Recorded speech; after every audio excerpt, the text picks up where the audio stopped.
Tell me when am I gonna see you? 'Cause I've been missing your body right beside me. Tell me when am I gonna see you? You've been driving me crazy. I can't take this. All I wanna do is be right there for you. Be right there with you. All I wanna do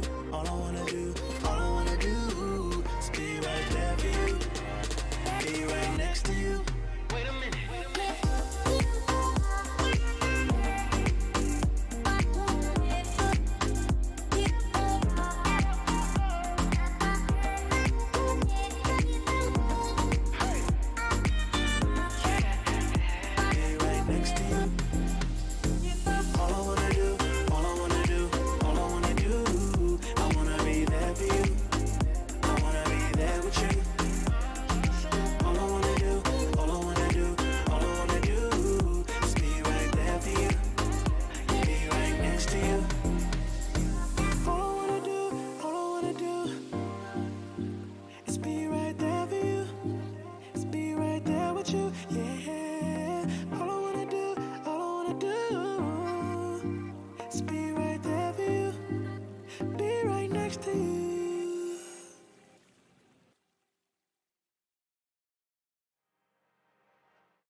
Hi and welcome to today's track guide at Zolder using the email freight Jaguar G3. First of all, start off with giving yourself a nice clean exit and run out wide to the curbing.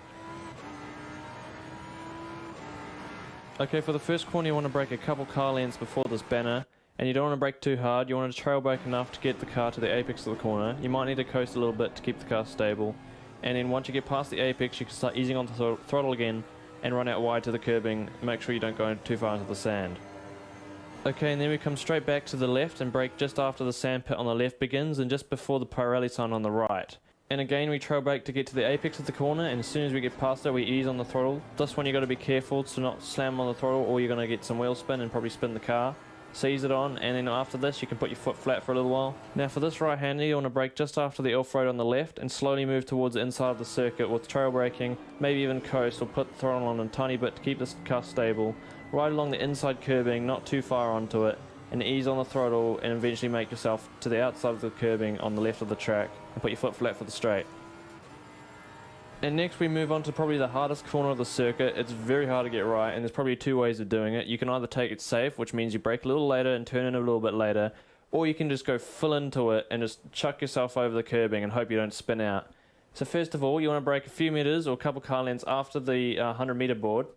And you want to turn in just after this cone on the left and make sure you don't hit it because that will be cutting it. And if you survive this curb, then you just aim straight at the next curb and ease your throttle on, and once you land, hopefully you haven't been spun around yet, but then you put your foot flat again and you're off to the next corner. Now this one's very hard and doesn't always go the right way. I often get spun out here, but obviously you can brake a little later and just avoid the bumpiest part of the curbs to get through here safely, and I'm sure you won't lose too much time, but if you can throw yourself through the curbing like this you can gain a bit of time. So yeah, on to the next corner. Now this chicane you can gain a lot of time on if you get it right. Basically after this long left-hander you start braking as the road straightens out, and these cones on the chicane, these are your track limits, so don't hit the cones or you'll get an invalid lap. Now when coming into the first part of the chicane, don't turn too early because there's a bit of a bump and it will straighten you out and throw you onto the sand pit on the left. So you want to turn a little bit late, but make sure you get right next to that cone, and then hopefully that didn't pull you too far to the right. Then straighten up and instantly turn to the left, narrowly avoiding the next cone, and then ease the throttle on very slightly to get yourself to the next right hander, which I take first gear through. And you probably don't want to take this corner flat because you'll risk spinning the car, but run wide to the curbing on the left, and this following right hander you can take flat. Sometimes you might not want to as your tyres will become pretty slippery, you don't want to run too wide. But you can take this flat, just make sure you turn enough and don't go too close to the inside as you might hit some bumps. Run out wide to the curbing again, and then we move on to the next corner. Now this one's not too hard unless you brake too late and push yourself off the course, but brake before the 150 meter board and pretty much just as the time marks start, and you can trail brake right into this corner, go right onto the curbing, ease the throttle carefully, don't let the traction control kick in too much, run out onto the curbing, don't go onto the grass, and now we move on to the final two corners of the track. Now here you want to brake about a car length after the 100 meter board, and not turn too early because you might hit this bump and it'll push you too wide and force you to take a tight line for the last corner. So don't cut into the first part of this corner too much, but do so enough that you give yourself a nice line for the last corner. And for the last corner, don't cut the corner too much again. Don't go over the curbing too much, maybe coast a little bit and ease the throttle on, run wide to the curbing, don't let the wheels spin up, and then put your foot down to get to the finish line. I hope you enjoyed this track guide, and be aware that the track lines and braking points may vary a little bit between the cars. Straight off the bat, I found the Jaguar and the BMW to be the quickest around here. The Lambo and the Ferrari were okay, the Ferrari being the slower car. Alright, welcome everybody. As you can see, we're off to a little bit of a later start here. The reason for that's pretty simple. I don't know how to set up a PC properly. So, yeah, apologize apologizing for that. There we go, got the graphics loaded in now. And now just gotta open a Twitch chat until we can get underway. So apologies for that, lads.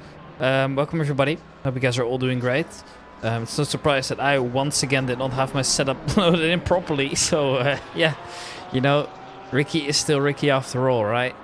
So anyways here, we've got a 75-minute race waiting for us at the beautiful circuit of Zolder, located in Belgium. It's the second biggest Belgian track, if I'm not mistaken. And not one you see every day when it comes to the Assetto Corsa Competizione community. It's not a very popular one. Oof, some more Rockstar. That is just maybe a little bit too excessive. As you can see as well, maybe we might have some issues as well with the stream. I had some problems with my PC the other day. Mostly internet related, but unfortunately it's out of my control. So in case it ever shuts down completely, don't worry, I'm trying to get it back. But as for now, welcome everybody. Hope you guys are all doing great. It's good to see you as always. And for the people new to the community of Amigos Racing League, I'd very much like to welcome you aboard. Unfortunately, you've got no split 2 stream today. We've only got a split 1 stream, which is the one you're currently watching. So you're still looking for a co-commentator out there. So if you're perhaps interested in, well, anything like that, let us know as well. Send me a private message on Discord at RickyDC, and maybe we can work something out. If not, then well, you're more than welcome to just enjoy the stream anyways. We don't expect everybody to be comfortable doing that, but you know, figured it's always worth a shout.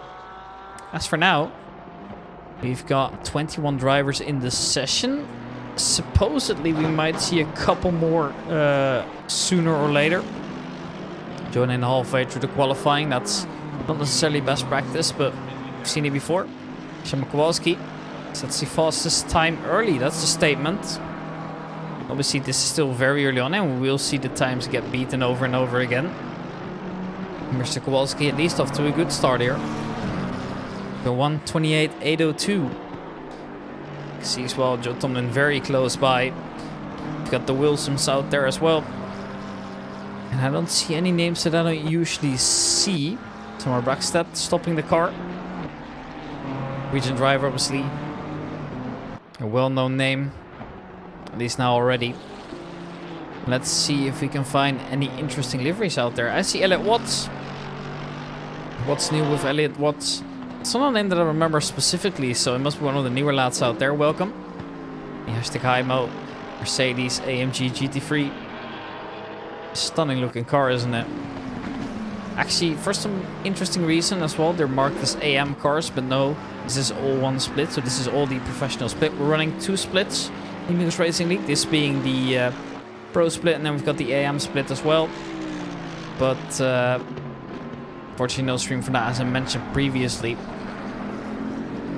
So yeah, they're running separate servers, so we won't be seeing them. I was actually talking to Chris the other day. Perhaps we could try and switch it up week after week until we have a second commentator again. But it's just so hard to come by a set of course a competizione caster who's willing to do the job on, you know, a no payment basis. See, this is something that we just do for fun, right? I normally commentate myself in the Counter-Strike area of things. So for me, I only do this once a week. So for me, it's not my main thing, and that's why I can afford to, kind of take it as is. But it's difficult out there. I mean, big congratulations to Alex. I mean, he was the one moving up to, the bigger leagues and also the leagues that run things a little bit more professionally. So I can only say congratulations to him. It's very well deserved.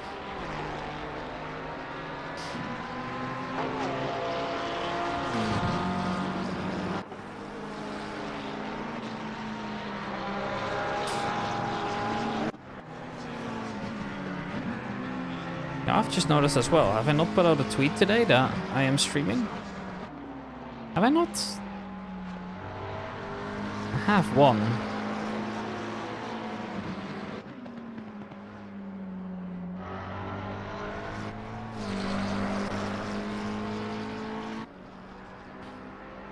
Okay, there we go. Now it's out there as well. Maybe we'll see some people from my community join in. I feel like that would be fun. Just retweeting it to my main account as well. The yellow flag's out. Immediately fixed, so presumably just somebody joining back. And that is a new livery for Aaron Holloway. Stripes. Lots of stripes on that car. Williams Esports as well. I believe I saw the Amigos logo as well on the front. It's currently Matthew Gamble, the season 12 winner that was, I believe. That's just leading the qualifying session for now with quite a big gap. 27.7 roughly. We're gonna credit him for the last remaining 5,000th. As we stick aboard with Aaron Holloway, it's always good to see him back on the server. Obviously, we see him as well in another league that I do sporadically. That one obviously being run by Cole Mooney, Supercharged Motorsport. Don't think I need to tell you guys about that one. It's obviously one that you guys are all familiar with, because obviously they are partner leagues. That's also why I'm allowed to do shoutouts from time to time. The new Volt, hello. How's it going? Sorry, I wasn't paying attention to chat really much. This is Oliver Jewick. You see one of the two Vivid drivers that we've seen on the grid so far. And as always, they're trying to be at the top, and they're doing a spectacular job at it. And that makes me very happy. It's always good to see that these drivers are able to perform consistently week after week. And it's very impressive to see, really. Is Momo Beats, driver from Luxembourg. Actually had to look real quick, but no, that is the flag of Luxembourg. They obviously look really similar in game, but they are actually different. So yeah, unfortunately he isn't one of us and we don't claim him today, but he is a quick driver, so I'll give him that. There's now 21 minutes to go of the session. Time's improving and improving, but so far nobody's really able to top the top time of Matthew Gamble. But maybe Clive Bixby, the other driver for Vivid Global Racing, can contest. It's getting a little bit more busy out on track as well. So obviously this is where we see most drivers improve, but it also means that some drivers might get blocked on their fast laps. Incidents might happen, and let's just hope we can keep it clean for now. And David Hill comes in the pits early. Set a good lap, third fastest in the session. And just to show you the difference, actually, this is a driver from the Netherlands. You can see the colors are slightly different, ever so slightly. Tom Wegman is the only Dutchie we have on the grid today, representing Mercedes-AMG Team M. I believe that is a custom livery anyways. I'm not exactly sure, so might ask him about it, to be fair. Don't know if they're a active viewer of the stream. I hope so. And as for the people in chat right now, feel free to come by and say hi. It's always very much appreciated. Alright, we just reached the 1/3 mark, that being the first 10 minutes gone there. To give you an update on the times, Bixby has just taken away pole position, at least provisional pole, from Matthew Gamble. So once again showing that he is simply so quick. Even on the perhaps lesser known tracks such as Zolder, he's doing a spectacular job at it. With a 1:27.302 now being the time to beat for the other drivers. Matthew Gamble is currently 4 tenths away. think he might give another shot, and I think he might get closer as well. He's obviously a driver that I know is one that can be very quick here. Momo Beats comes to a halt after his fast lap, gets back into the pits, but has beaten Matthew Gamble's time, so he moves down to third. Now the pressure's on him and on him again. How are you gonna get by? Because where are you gonna find time on this track? It's a tricky, difficult track. Perhaps not as tricky as the British ones. Obviously, that's where you usually see that the tracks are a little bit more bumpy, a little bit more shaky, and very narrow. Now, Zolder is very narrow, don't get me wrong. Look at these kind of sections, right? Then you have obviously these tight turns as well, where you can see, as demonstrated by Jason Pooley here, how easy it is to just catch two wheels in the grass. And after that, he's also decided that that lap is not worth continuing. And now we are seeing David Hill actually, make his way into the wall. That's not what I want to see. I think didn't really bother with anybody else's lap time, but it's unfortunate to see that Scotsman find himself into the wall early. And let's hope that he does not repeat that later on in the session, or especially into the next session, because that's going to be the more important one.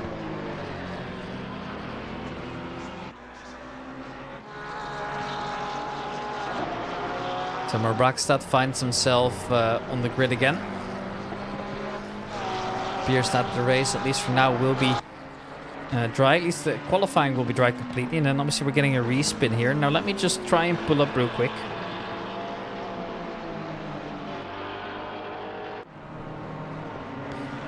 Let me check here.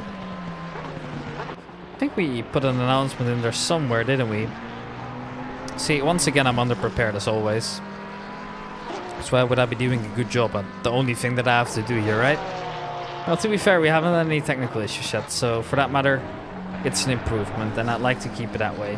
Now, if we just look up the Amigo Social area, I mean, it doesn't help as well that the everything has been changed, right, in the Discord. It looks more clean now, but yeah, doesn't really help. All right, so the weather conditions are pretty simple, apparently. A 100% chance of sunny and dry weather, or well, not necessarily sunny, but at least dry weather. We've got a 0% chance of rain, and we've got a 0% chance of mixed conditions in this session around, and also in the next session, obviously. It's going to be one mandatory pit stop as well. So no big changes there. Here's another Big Bane Racing driver, that being Joe Tomlin. And the times to beat were a 1:28.2 for the Pro split and a 1:29.2 for the AM split. So you get another second of leeway there. Try and reach that. And obviously we've got some success penalties as well. We've got Todd Brown. I haven't seen his name in the server, so I don't think he's serving it. We've got Jack Holden, which I did see, I believe, if I'm not mistaken. Let me just double check to make sure that I'm... No, actually, they're... Oh, yeah, okay. So Jack Holden is here at least. He's going to be serving his penalty. A 10-second penalty for coming second in the last race. And then we have Matthew Gamble, third position. Now, to give you an update as well on the standings now, we've got Clive Bixby still on pole position. His time yet unbeaten, hasn't changed since either. And then we've got Tom Wegman, now the Dutchman, making his way up to second place already. So that's great to see by him. And this is Momo Beats here. He is trying to beat that time, and he's charging through this beautiful track of Zolder. Now it's Elliot Watts here. That is a stunning lap he's put in. And a 1:27.397, but unfortunately still 1/10 of the pace. Can you believe it?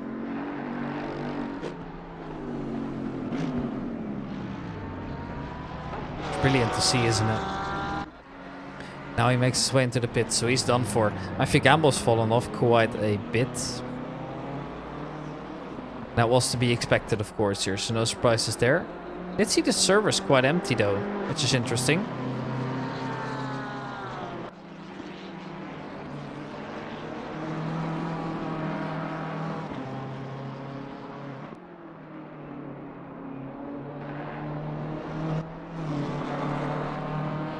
Oh god, I'm getting spammed there, lads. What's going on in the Discord? Are we fine? Alright. Appears it was nothing interesting for me. If there, however, is a technical issue, let me know. Because it would be nice to know here. Somewhere Backstep makes a small mistake, so goes to warm off his tire for the net one. This is John Wilson, World Motorsport representative. Obviously, that's one of the default ones in the game, but it looks so bloody good, doesn't it? More than halfway through the session now, and we see that the times are basically still the same ever since it was Elliot Watts as well as Tom Wegman at the center laps. We haven't seen much changes since. It also leaves me wondering, where are some drivers that we expect to see at the front? Dominic Gies is one of them. I mean, P8 is, I guess, a position I could realistically see him finishing as well. Ooh, small mistake by him though, has to cut across and therefore has to abandon this lap. Now obviously we love ourselves some Untalented Motorsport liveries here. There's a very good reason as to why we like it. I'm not going to point it out here, but just look at the front and the back. There's some names there.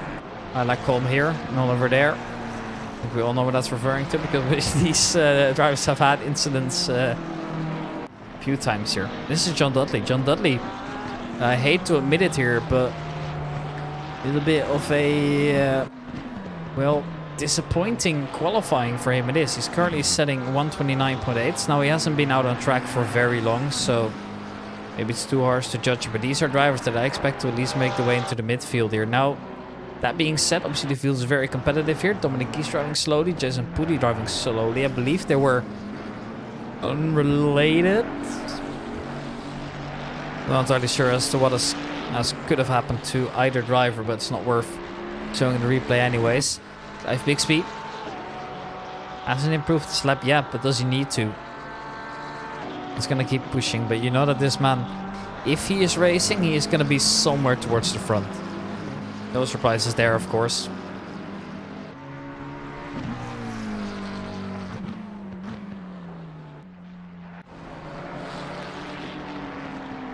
Here's Dominic Gies again now. He struggled a little bit in the last one. Let's see if he can now finally improve. We see the Hungarians making their way out of the track as well as Tibor Shilagi, for example. And also Adam Xaplar, of course. They represent the same team. And, ooh, that is Momo Beats going off in the background. Not good to see. He's able to rejoin, but definitely not looking good there. And Adam Xaplar, same issue. And obviously, he's going to be able to get out of the way for the rest of the drivers before continuing on this road.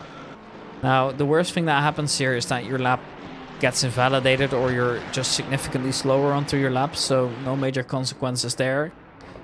Ooh, Dan Pickles outbrakes himself. It's a sloppy session now. Lots of drivers calling it quits or resetting into the pits perhaps. It was time for a fuel break here. Chris Tedder does the same, but only after finishing his lap. Now that is allowed. We do allow for these kind of changes. Not popular with anybody, but it does definitely help keeping the track clean, especially if people are on laps that are not gonna finish. So at least that's less risk with traffic, right? Because, well, we've got quite a tightly packed grid here. Now, I actually expected to have a few more on the server here, but yesterday it wasn't so popular. Obviously, I missed out last one, I believe. Don't know exactly where it was. Ooh, Elliot Watts there, warming up the tires. Almost lost it, looked like. Somewhere Brackstad is going for a little trip on the beach, but unfortunately, that definitely won't help his lap times. Nevertheless, I hope he enjoyed it, and now that he can finally focus up after coming back from relaxing in the sand a little bit.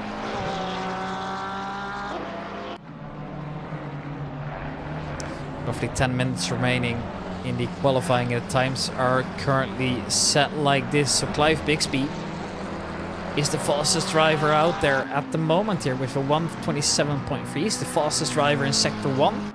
And we see Elliot Watts is the fastest in Sector 2. And then actually it's the number 5 driver, so that being Momo Beats. He's the one quickest in the last sector, but overall it is Clive Bixby leading. And well, I hate to admit it here, but it's not really a surprise to me anymore. We've got quite an interesting field here as well, I wanted to point out, by the way. Because today, unlike we've seen some other ones, there's actually only a couple makes here of cars that we have on the grid. We've got the Ferrari 296, of course. We've got the Porsche 992 GT3. We've got the Mercedes. We've got the Bimmer. got the McLaren, and that's about it. Normally, you occasionally see a Lambo in there, or, you know, something weird. Lexus becoming more popular again. Or somebody daring to take the NSX or the R8, but looks like Split 1, they're a little bit more serious when it comes to the car choice, and obviously every car has their own characteristics that you're gonna have to account for, so we usually see that, for example, the BMW M4 GT3 is a car that is front-engined and therefore tends to be a little bit more stable, but stable doesn't always mean quick. It's very difficult to push that car to its absolute limit. It's really easy to be relatively fast in the BMW M4, which is why I have it, despite being 10 seconds of pace on a normal lap, but we just ignore that part. I think it's fair to say that the BMW M4 is a car that's difficult to push every single limit out of it.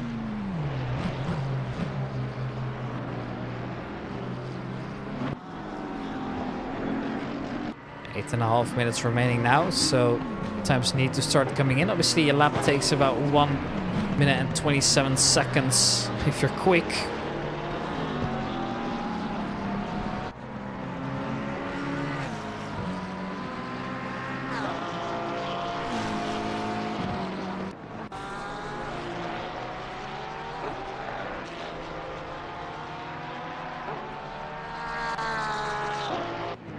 Ooh, John Dudley. My friend, that's the wall. Gonna have to see a reset from him. Needs to get out on track. Obviously, that means that he has to do another outlap. Definitely not great, but it is what it is.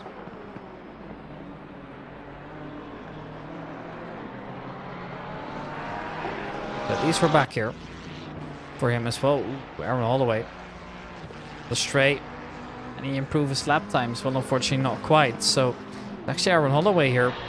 The last winner. We have a new driver on the grid. That's Christian Romano. You guys might remember him from last time. He was doing pretty good. And, yeah, this time round, still needs to set a lap here. So, we're going to stay aboard with him for just a little bit.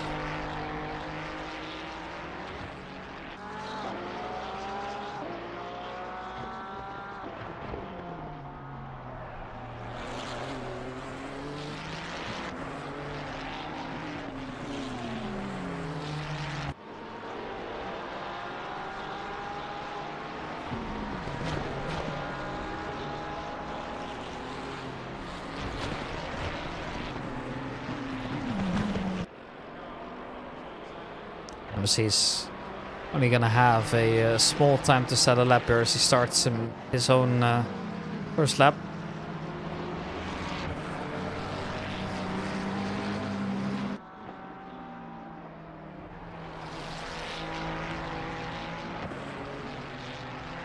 And for the people that didn't see, yeah, Aston Martin has released a Formula 1 car, and I must say it looks good. It looks really good.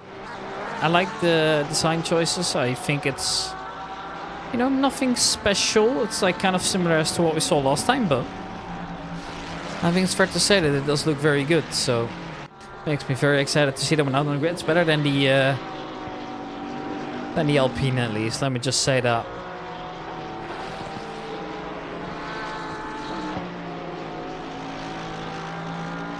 Five and a half minutes left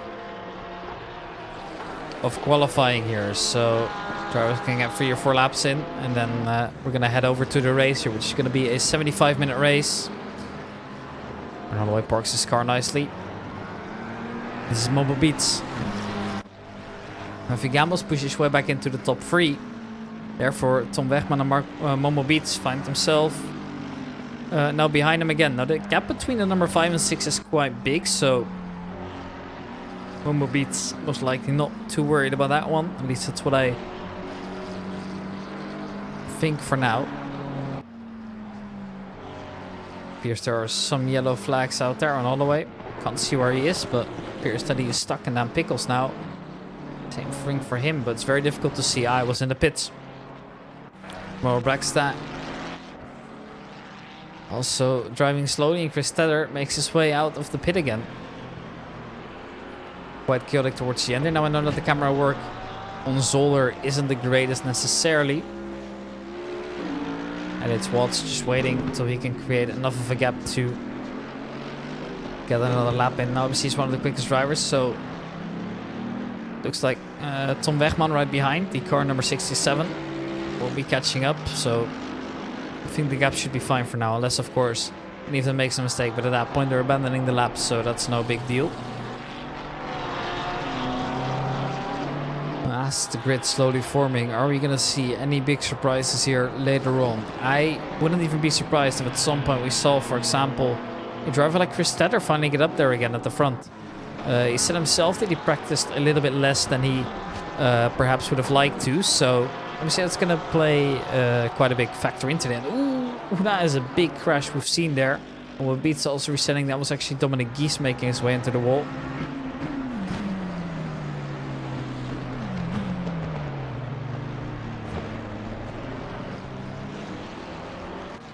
And any of the Hungarians perhaps surprised as well. I mean, to me they're kind of like a very difficult factor to take into account, because I don't know them that well, and they've been good at the midfield of the split one.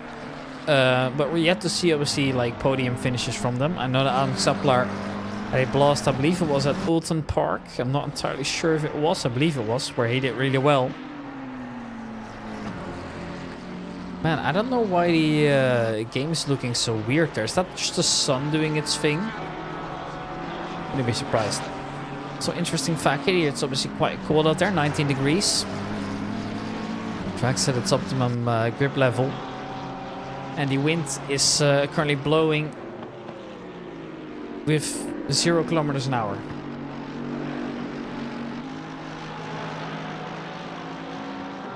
Yeah, I do believe this is sun. Now, I'm not entirely sure as of yet, but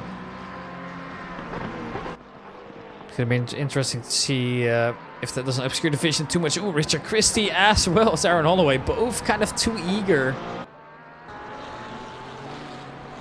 And if that doesn't sum up the qualifying, then I know what else is. Christian Romano, excuse me. Pushes up to P17. He was P20 before, so despite joining late, and he's getting some laps in. There was also Jason Pooley who's on the background there, facing the wrong way. There are multiple drivers here that are struggling at the moment. Joe Tomlin just waiting to create a gap for his last attempt here. Because we are running out of track time here. Headed into the race immediately after a 75-minute race with a 65-minute pit window. And in that pit window, we're going to have to see everybody pit for at least fuel here. That's the only requirement. 1 liter of fuel is the minimum they need to do in their pit stop, as long as they serve it within the correct time frame. That will be the anywhere except for the first and the last 5 minutes of the race. You can opt for tires as well. You can opt for repairs, of course. But those things are going to take more time. So depending on how good you are at tire management, depending on how comfortable you are driving with damage on or off, you might see certain drivers try to take risks there. For example, by not pitting for repairs if it's very minimal, or you know, perhaps change for tires, which obviously takes a little bit more time. But then the minimum thing you can do, which is actually really nice, is then try and make it up by pushing as hard as you can, because you don't have to worry about tire wear anymore, which obviously is great to see. We're currently aboard with John Wilson. Gonna come back to him later here as we see Momo Beats making his way across a nice little chicane here. Then full throttle over the start-finish line. One more shot then. He will get it. Crosses the line just in time. So everybody finishing behind there is not going to make it. I believe that one driver that doesn't make it there already is the number 22 car. I mean, Richard Christie just about going to get another lap in. Same goes for John Wilson. Jack Golden's finished as well. And at least he improves 2 positions. That's at least that extra little something that you'd very much like to see. Waiting for Matthew Gamble to come in as well. Currently 3rd position. I think it's a good position to start from. Can he improve? No. Simple answer, no, he cannot towards the end. So now I think it's going to be that time. I believe that was Christian Romano driving a little bit slowly. So 3/10 of the pace. I think he's not going to be improving into the last one. Quite a shame. Obviously joining late, I don't think he can complain. So he's just going to come in straight for the pit box. And then we're going to see their drivers try later. Alex Suppler here as well as Tibor Shilaki. I wonder if there was some kind of tow going on. I expect there might have been.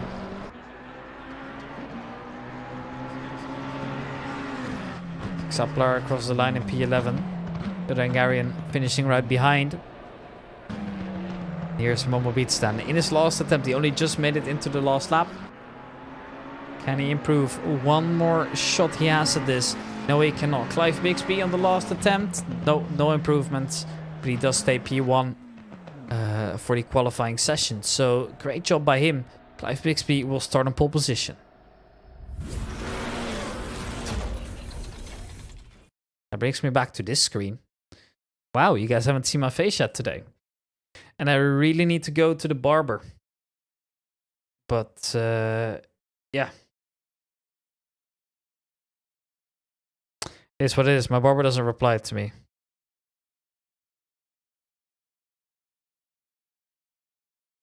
Oh, my barber just ghosted me. Oh, that's unfortunate. Okay, lads. If there's any form of barber in my chat at the moment, located somewhere in the Netherlands, please invite me, because I also desperately need it here. So we're going to head into the race now. Hosted at 8 a.m. It's going to be a 1 hour and 15-minute race. The time will speed up 3 times, I believe. So by the end, it's going to be 3 hours later. So yeah, the conditions already known. That won't be the biggest surprise here. Might become a little bit warmer, but that should be the only thing.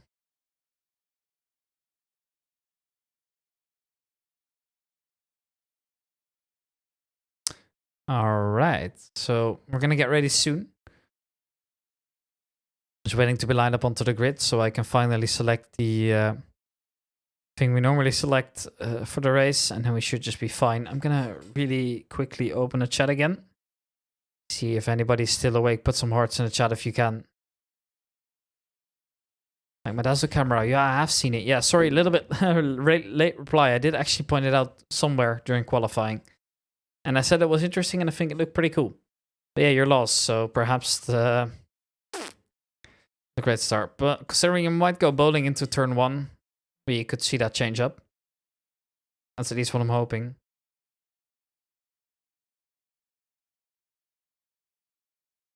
All right. Well, everybody's in. I wonder what we're waiting for exactly.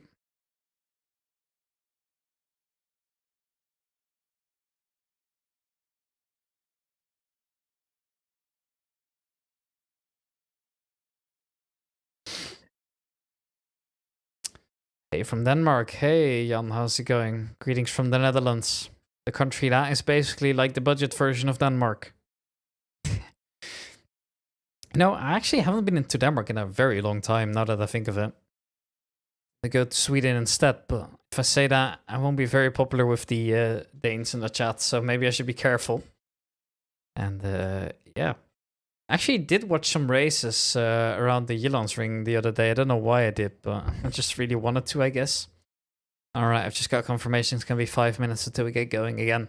At the beautiful track of Zolder in Belgium. I can't wait for that one. It's going to be a lot of fun, I think.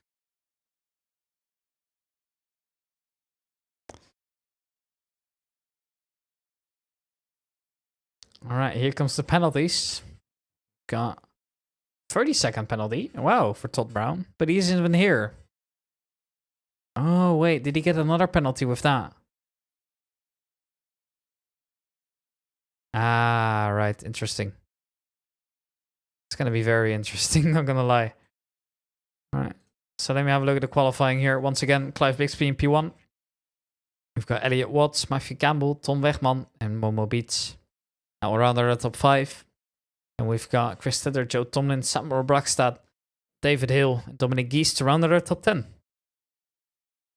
So behind the top 10, we've got Adam Ksaplar, Szymon Kowalski, Dan Pickles, Jason Pooley. Then we've got Jay Wilson. We've got Jack Holden, Oliver Jewick, Christian Romano, Richard Christie, Tibor Shilagi, John Dudley, Aaron Holloway. And then we've actually got James Franklin only joining just about now.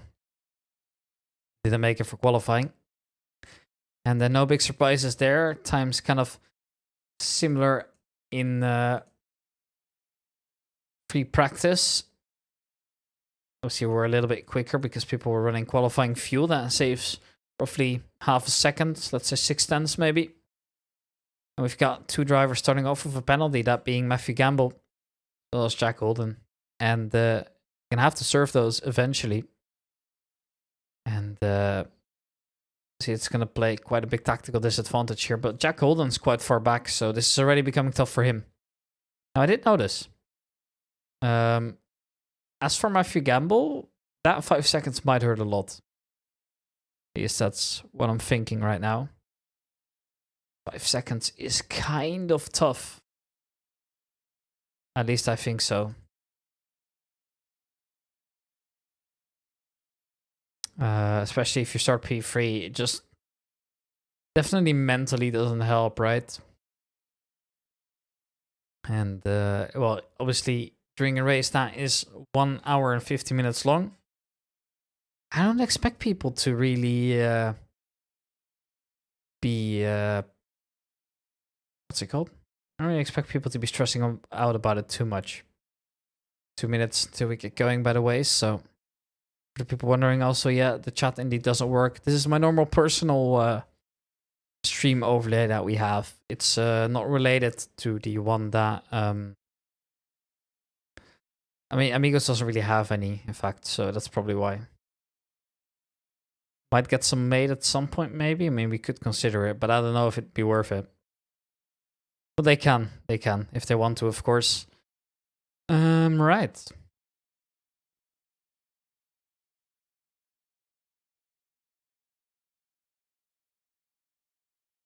Got a nice little sponsor rotation as well. Check out Amigos Racing League. Check out my channel because it's my logo as well, the RDC logo. That's this one you see right now. Isn't it beautiful? And then we've got Alex's logo still in there. So obviously still honorary member of the stream. Aces 444, of course. Check out his streams as well. He did Split 2 earlier. He's done Pit Skill. He's done some other pretty big names. Formula Racing League. It's always fun to see.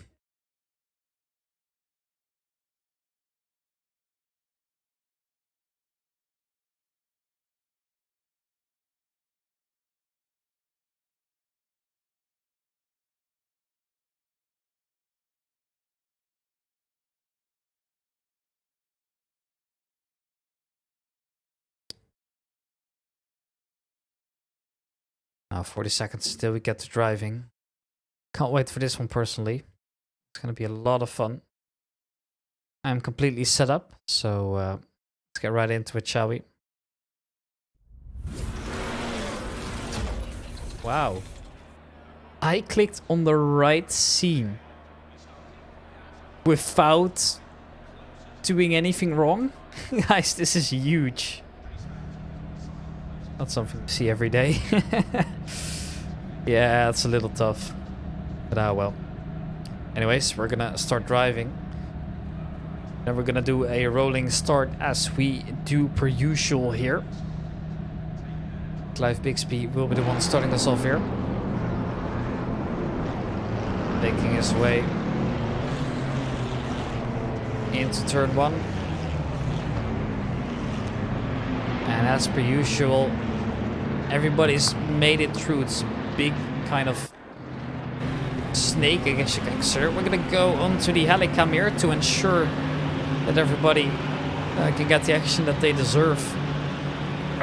As the first drivers drive over the finish line, Elliot Watts already finds himself with a drive-through penalty. Not great to see as they make their way into turn 1. It looks relatively clean, and I think there's been no incidents. It's always a great sign. I think everybody's just about made it through. No big incidents towards the beginning, apart from that one drive-through penalty. Held over to Elliot Watts.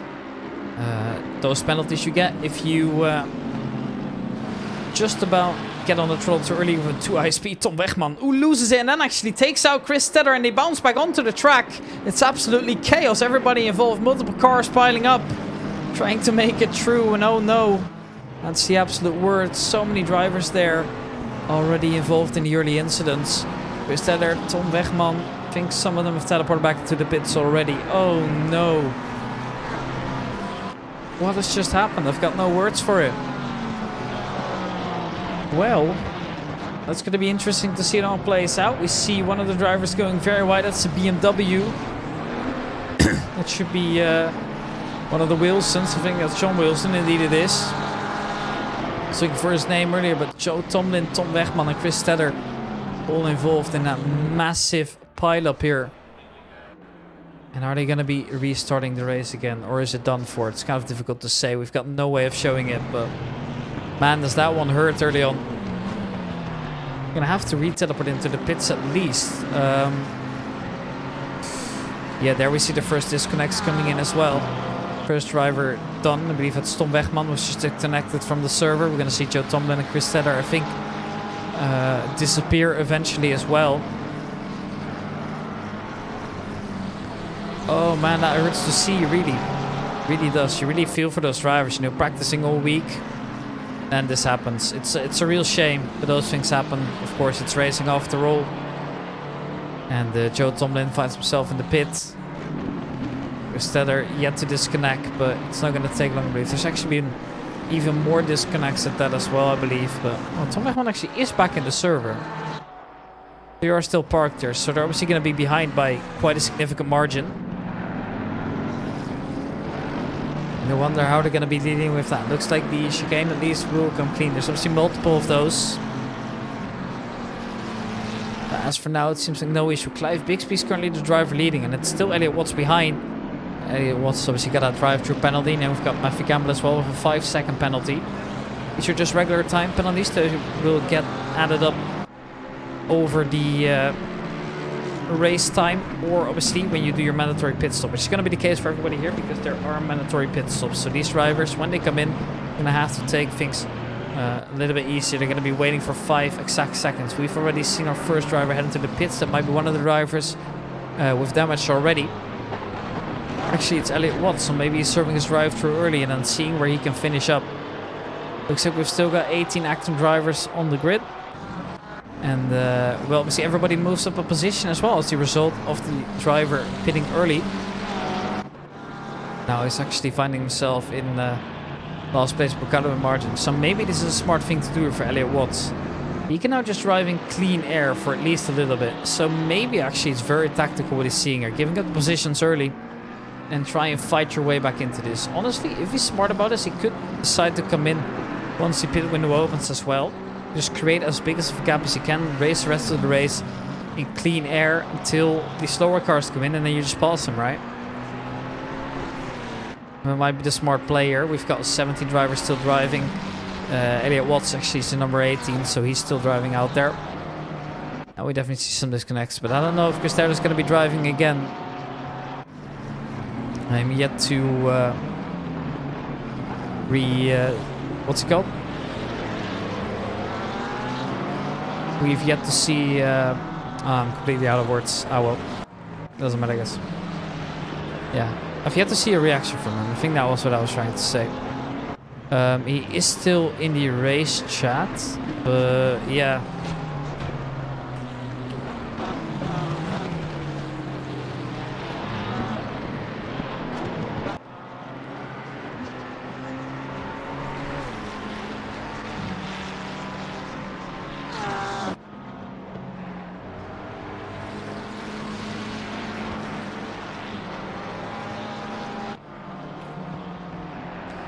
For now, it seems to be a little bit better here.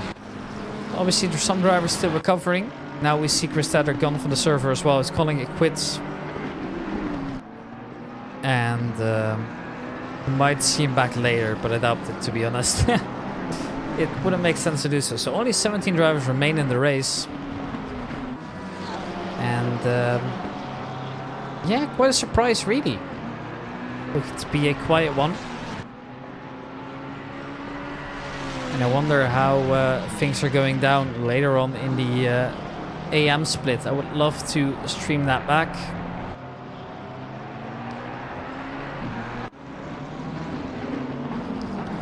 Xaplar, he's moved up quite a few positions. I didn't even notice that, but he's up 6 positions since the beginning. Obviously, some drivers ahead of him got taken out. That helps with it, but you take that. I mean, Dominic Geese, same for him, right? These drivers now find themselves at the front of the field, and now obviously they are quick drivers, so I wouldn't say it's undeserved either.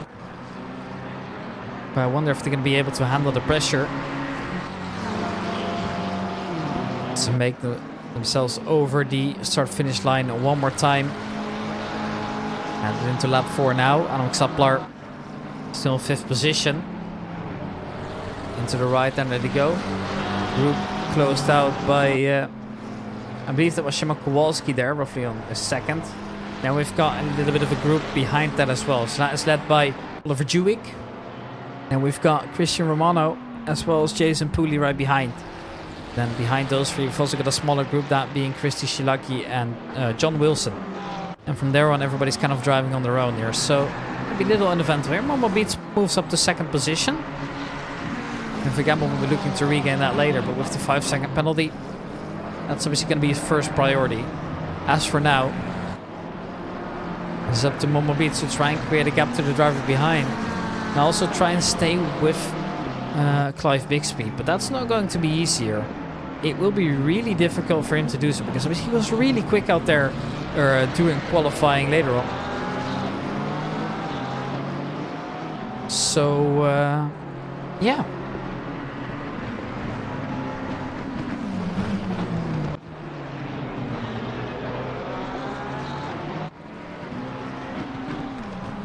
Right, now the pit window has been opened. I saw it happening.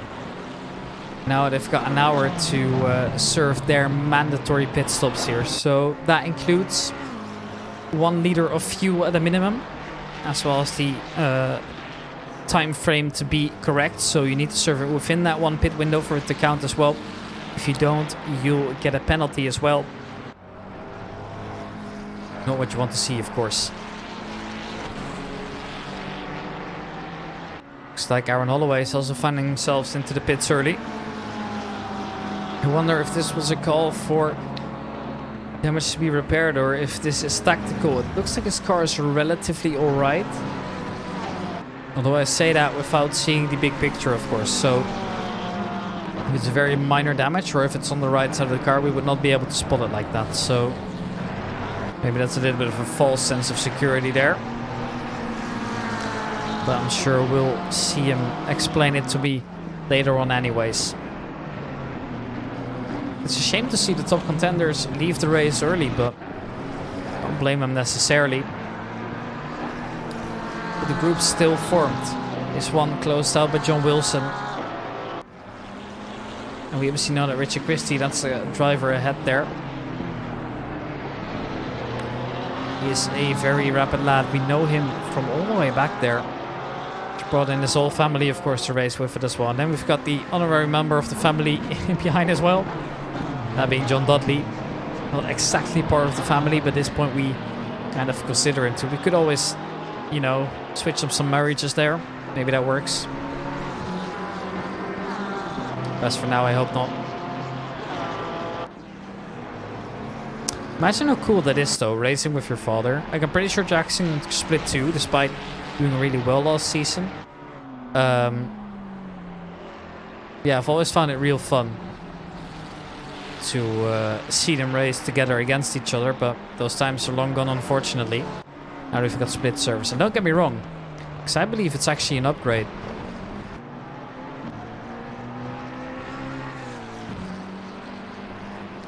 First 10 minutes have successfully passed here, so 1 hour and 5 minutes to go.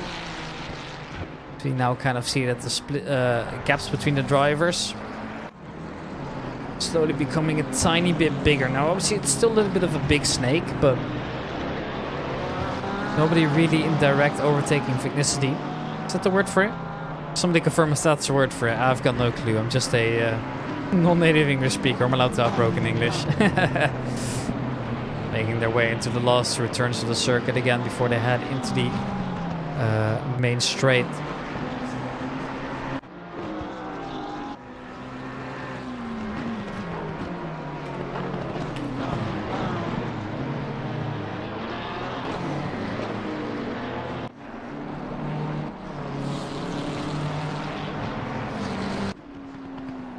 This is Dominic Gies we're watching. He's the one that has been pushed up quite a bit.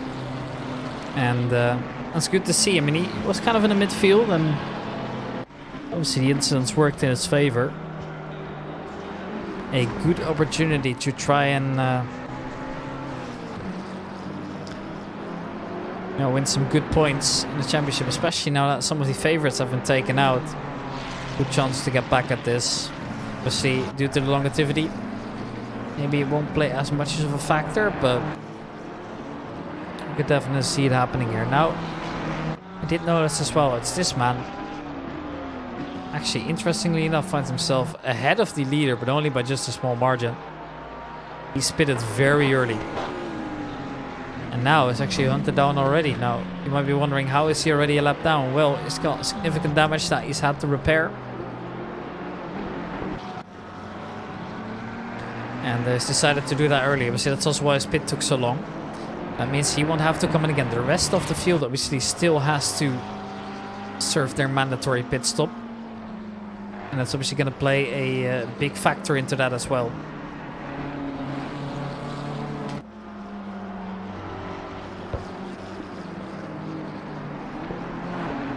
Looks like Dominic Gies is trying desperately to hold on, but that BMW M4 is looking mighty rapid out there today. If you want to see what that looks like from the inside of the car, just to give you that extra idea of how things look from the inside. You just see how fast these things go, of course. Wow. Aggressive there. Car kind of bumping around. Don't think that's necessarily the faster route there, despite it being a little bit shorter. Just look at how much time he's gaining on the brakes here. Look at how aggressive he is. He's really trying to hold on there, but it seems like Matthew Gamble's just simply getting slightly better exits at the moment. Therefore, leading between the two. At least for now, this is the battle for fourth position we're watching at the moment. Now, Matthew Gamble obviously has got that penalty. If you disregard that, I think it makes a lot of sense. That is going to pause him eventually, so that's why I've just decided to ignore it for now. At least makes it seem more exciting than it actually is. Ooh, that is David Hill. T-boned. At least we're able to keep going. Mr. Kowalski will say thank you very much, lads.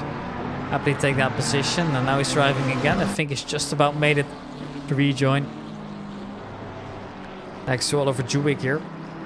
Now actually Porsche letting them by, so I think Samuel Braxton realized that was kind of his fault. Now he's still struggling that little bit. Don't know why exactly that was happening. It looked like he was struggling for grip a little bit, so small mistake. Able to keep him behind at least for now. Oliver Jewick has moved to one position. Obviously there was no way to save the region for Samuel Braxton in the middle of him. So he's the one that benefits from that the most. He wasn't involved in the incident at all. He was just driving behind. I was moved to one position. Here's Elliot Watts. Has overtaken Aaron Holloway. And I believe that John Dudley might be next. Now, believe it or not, John Dudley hasn't pitted yet. Elliot Watts obviously has had to drive through the pit lane already once. But this is kind of where you need the comeback race to go well, and I think that might just be the overtake here. I think he's just about slightly quicker, or is he? I have to keep it clean, but he's definitely more than enough ahead to claim the position there. I don't think there was anything that John Dudley would have done about that anyway. So it's just too big of a risk to be taken, right? You know that the driver that you're facing is so much quicker. So in the end, you're kind of holding yourself up both.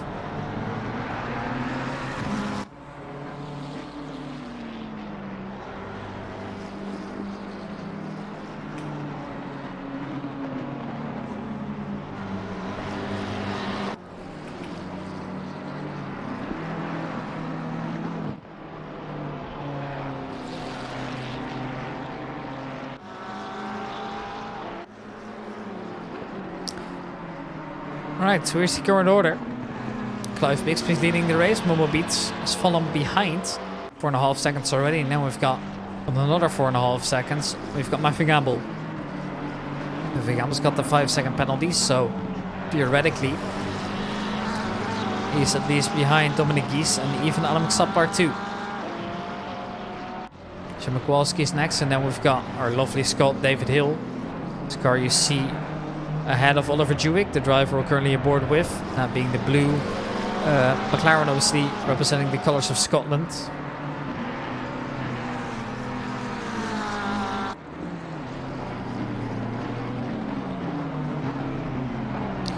Ooh, that's a slight touch as well. Oliver Jewick spun around.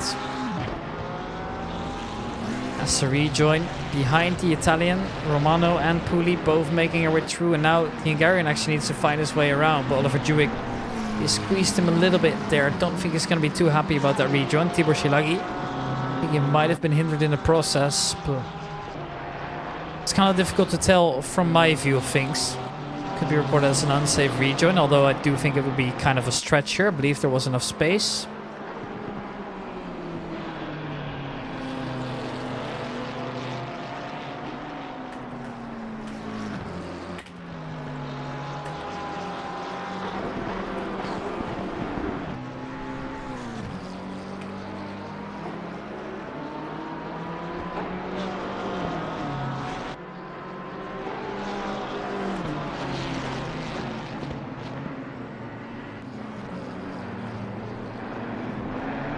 So now you can actually see that he's kind of caught up as well. This is kind of scary for Matthew Gamble. Dominic Gies is just closing up. Despite Matthew Gamble being able to push around for a little bit more exit speed. That's where Dominic Gies was struggling a little more, at least in the beginning of the race. Just to see how that one plays out in the end. Matthew Gamble, at least for now, should stay in the lead. However, I say that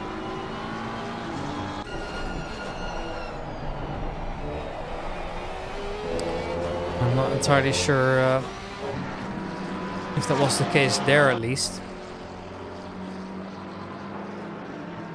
Kind of difficult, but as for now, we're not seeing many changes here. Everybody kind of driving in no man's land here. The gap between most drivers is more than a second. The only driver that's actually close to each other is Dominic Gies and Matthew Gamble. So I'm going to stay aboard with them for just that little bit longer. No point in watching drivers that are essentially doing hot laps. And that's a big mistake there from Matthew Gamble, and I think that will be the overtaking opportunity taken by Dominic Gies. That exit was just about the worst here. They're going to leave each other space, but fair and square, it will be Dominic Gies and moving up a position. Small mistake from Matthew Gamble ended up costing him. Unfortunately, it's just the harsh truth here now.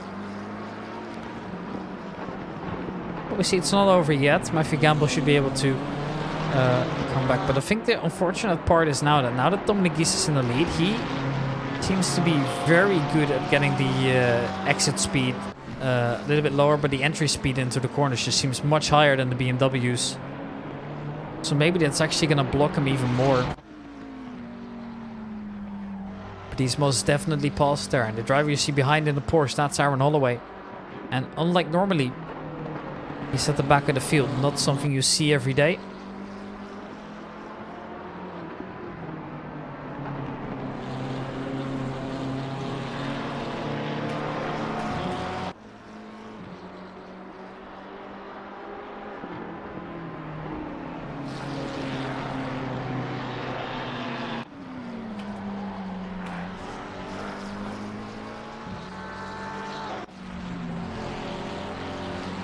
Right, so that does allow me to at least shine the lights a little bit more on the other drivers. Currently watching Oliver Jewick, representing Vivid Global Racing, as I have mentioned before. And it's Jason Pooley, who's the driver ahead of him. Obviously, that's the Ferrari 296 with the yellow with some Lego bricks on it as well. And contrary to popular belief, oh! Shaman Kowalski. That is unfortunately the wrong way to go. You can't park there, mate. He's going again, but Samurai Braxton will say, hey, I could have a look now. It's unfortunate to say. But yeah, as I was saying, obviously the Lego come from Denmark. Though he himself is Norwegian. Now I know that the Scandinavians kind of always make fun of each other a little bit. But I must say that Lego is probably the most awesome thing that happened to my childhood. Now, not much into it anymore.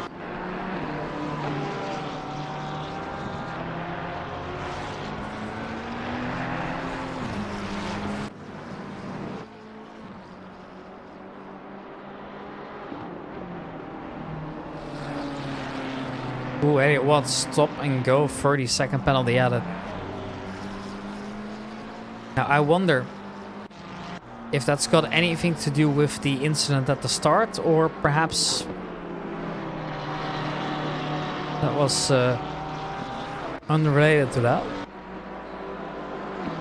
He is serving the penalty immediately though. I gotta say kudos to him.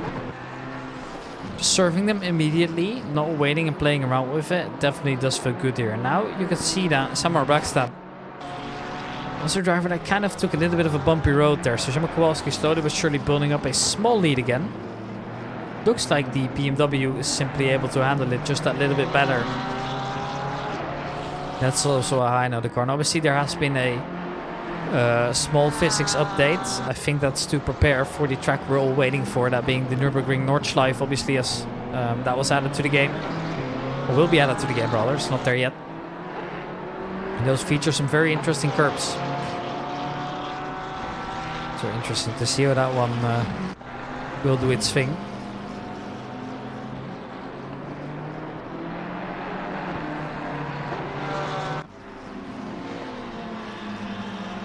Samurai Braxton still behind, but the gap's already roughly a second again. Shaman Kowalski able to drive away. There will be nothing that can be done about that. Dominic Gies creating a gap as well. Matthew Gamble.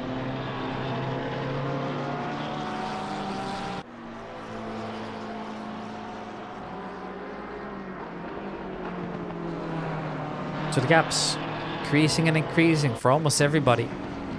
To the point where almost nobody's really fighting. We've seen another disconnect now. 16 drivers, and I believe that's Elliot who's gone from the server.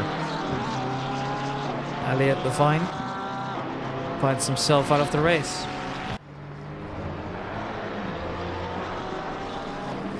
What a shame that is. What a shame that is. It obviously sometimes just happens, but not something we probably like to see. Especially because the grid is now kind of empty.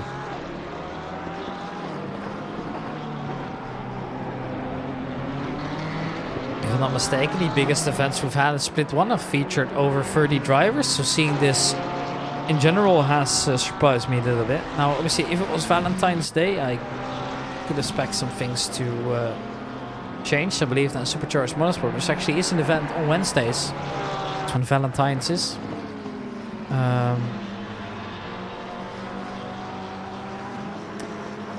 I think they've actually decided to postpone the race to save marriage problems for a lot of the drivers, because obviously this is a hobby that they take very seriously. At least most of them do. Oh, small mistake there from Christian Romano, or perhaps not willing to get into the way. Interesting to see, but nevertheless, it is an overtake for Oliver Jewick. Moving up to P9 now, as Christian Romano has been pushed back just that little bit extra. The Italian driver was joined later in the session, so the fact that he even made it to the midfield was surprising to me, but I think it was a small mistake that caught him out. Shaman Kowalski, don't know how this has happened. He finds himself behind the Porsche of Samurai Braxton now.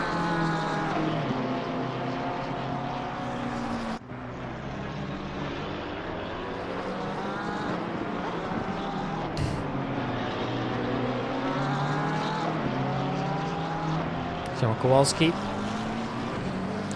making his way behind the Porsche onto the main straight, but 4/10 of a second. So we see too small of a gap here to send it for an overtake. So make their way into the second last and last corner once again. Before that, neat little straight. Also has the start-finish line on it. Of 16 drivers remaining, I am surprised to see that there's only one driver with a penalty. Obviously, you normally see the success penalty served a little bit later.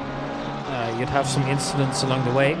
Now, I do believe that, for example, Chris Tedders immediately jumped on the live stewarding board.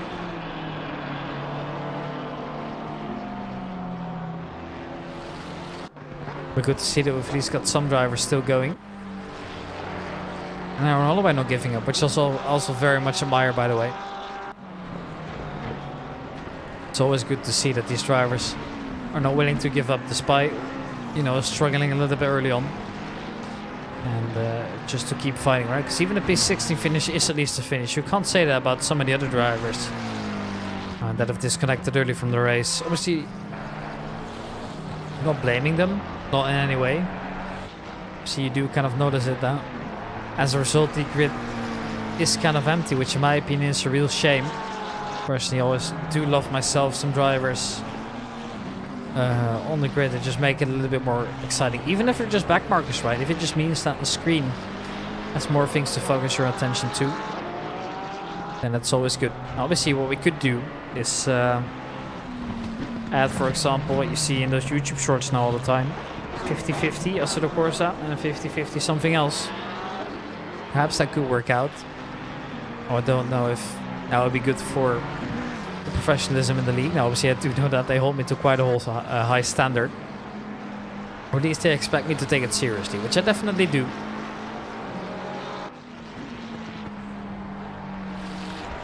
Despite it sometimes being quite difficult. Now, today I'm feeling really well, so finally getting free from being ill has helped me a lot, I believe. Tibushiraki. Still chasing Jason. I thought that would work. It really doesn't.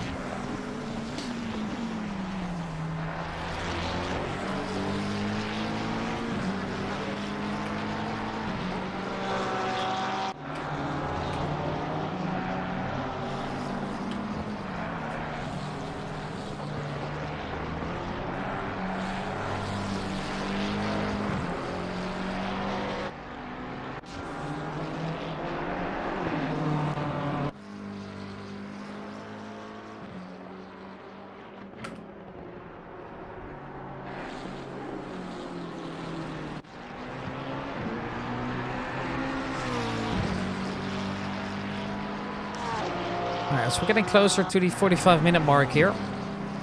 Already had quite a bit of racing. And being half an hour already. Can you believe that, lads? Time flies when you're having fun, am I right?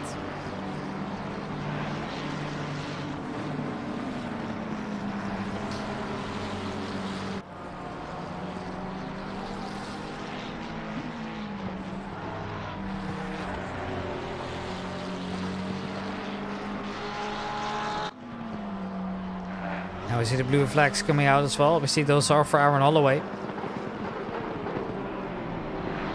He's getting past and he now finds himself in an awkward spot behind the driver instead of fighting for position.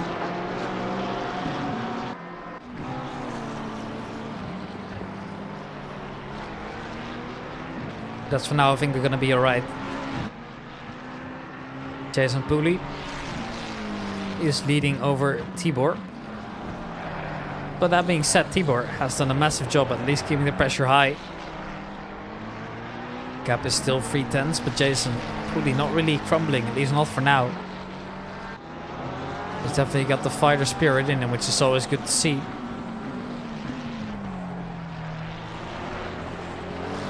To the driver, number 101. At least fine for now.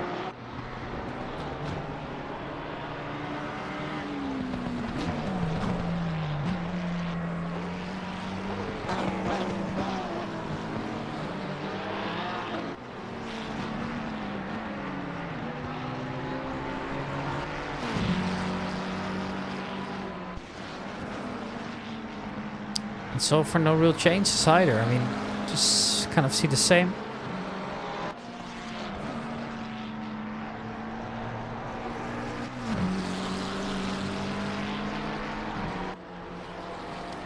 Well, at the moment there's just not a big change, but you just see how small that gap really is in comparison. It looks like a lot, but it really isn't. Jason Pooley still chasing hard. Now this is a tricky corner to get right. Ooh, very bumpy from Tibor Shilaki, but Jason Pooley somehow not able to capitalize as of yet. It seems like the gap has actually remained kind of similar, which is surprising to see. Now I did see that Aaron Sparks, I believe it was, took the McLaren around for a spin around Kyalami, and he said that he noticed how well the McLaren actually ends up taking the curbs now. And that makes me think that obviously with the new physics update that I've talked about before, in preparation for the Nordschleife release, that in a way is making the cars a little bit more stable across the bumps, which once again is a good sign, especially because you need it for the Nordschleife. But I wonder how much it's going to affect the other tracks here, because suddenly some cars tend to go from you can't touch the curb here at all to you can just completely take the curb and you'll be fine. So obviously that does work in the favor, means you're pushing the cars just that little bit extra. This is always fun to see.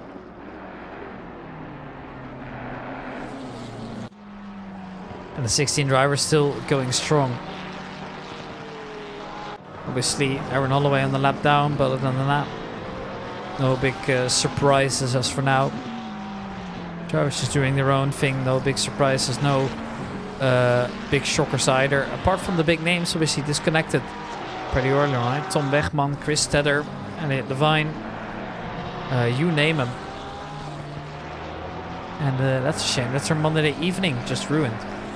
Now, I did see actually that the race chats are kind of still active, apart from Split 2 chat, which only features 2 people. So I wonder what's going on into Split 2 of things.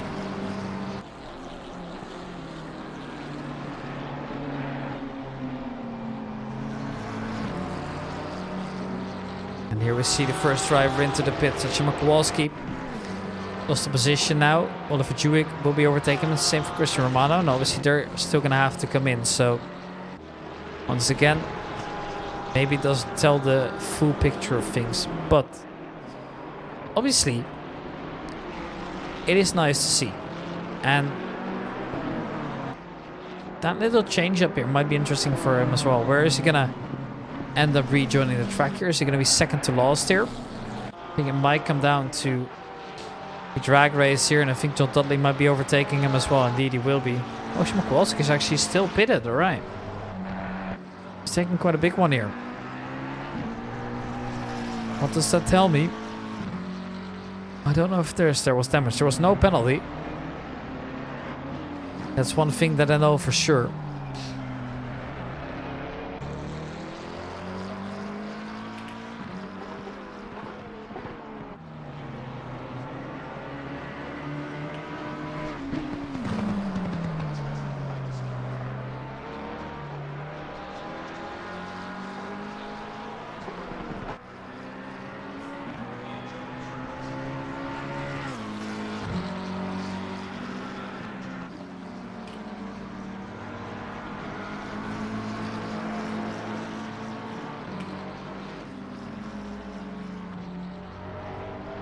I've got a quick message here because obviously I am a very busy man. Apologies for that.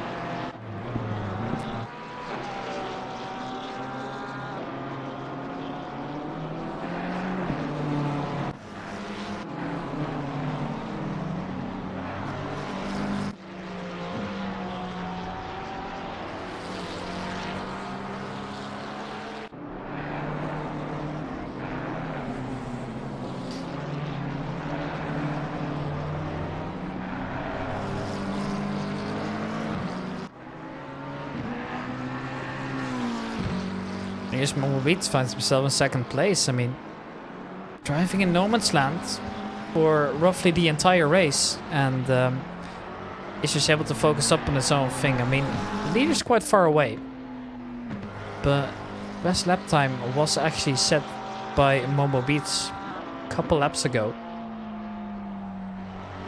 It's still very marginal out there.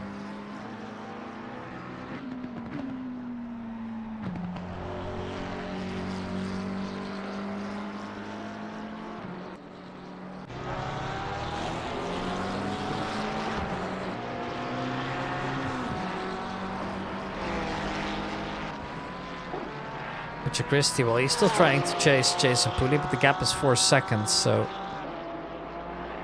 we're not going to be seeing anything major happen for that as of yet.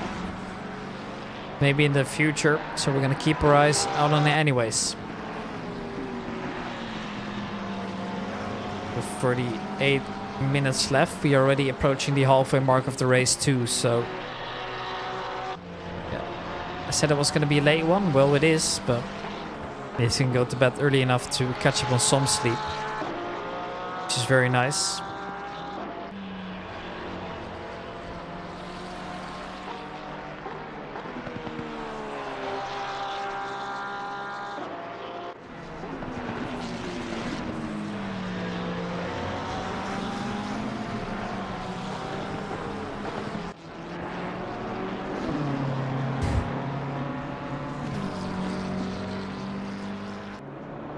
Here we see Momo Beats headed into the pits too.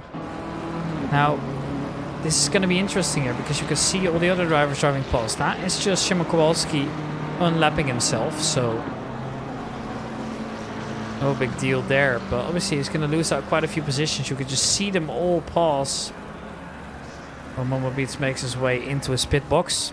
Looks like at least he's been able to do so successfully, but all the other drivers now passing him. You're halfway through, keep pushing. There's indeed the halfway mark for that as well.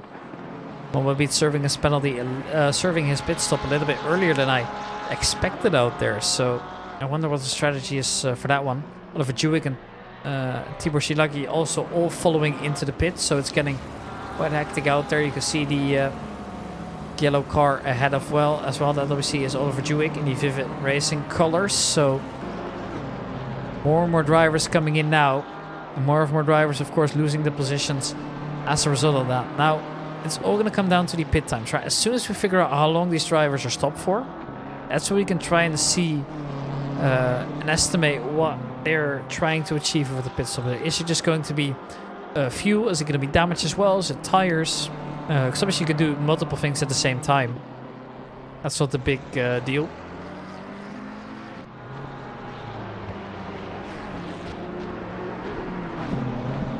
So when we figure that out, then we can kind of try and predict what the long-term strategy is going to be for all those drivers. That's the long-term, but keep in mind that there's only 36 minutes remaining of the race. And here we see another driver coming in as well. That's Dominic Gies serving his penalty too. So now we see already a lot of drivers suddenly making their way in here. So Dominic Gies, P4 for now, but he's going to fall off. And Momo Beats, as well as Szymon Kowalski, Oliver Jewick, Tibor Shilaki and Aaron Holloway have all served their mandatory pit stop. And all of a sudden, Aaron Holloway isn't too far away anymore. Dominic Gies losing all those positions while standing still. And finally we have another battle here for on-track positions. Momo Beats diving down the inside cleanly and well done.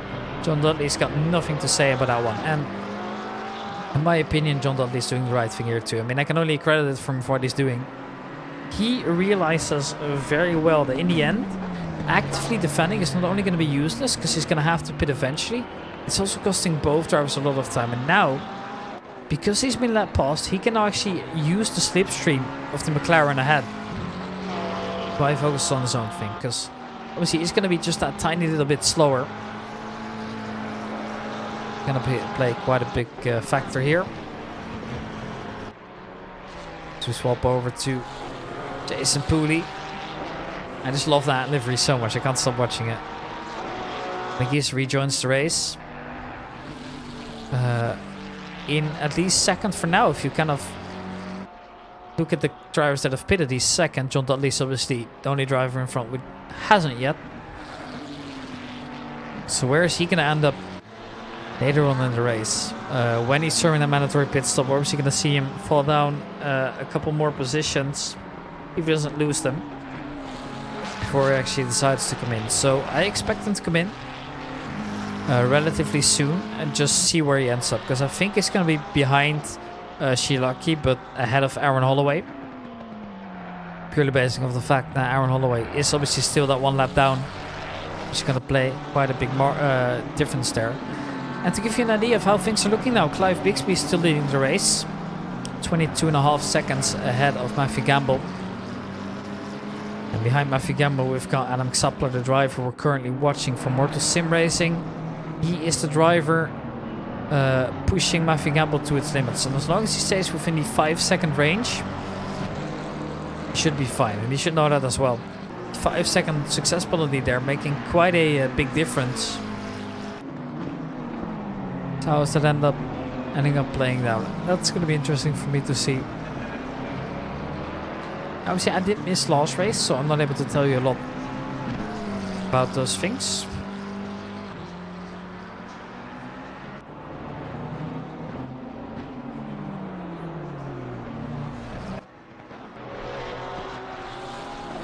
And here's another driver coming in now. That is John Wilson. He's got some minor damage to the front here, so he could use that as an opportunity to repair it. But then I don't really understand why he wouldn't have come in earlier. So that's an interesting one for me. Clive Bixby comes down into the pits, so Matthew Gamble's in the race there. And so does Adam Xapler. This is going to be interesting here. This is going to be a battle that could turn out to be massive here, because him now pitting means that there is potential for an overcut.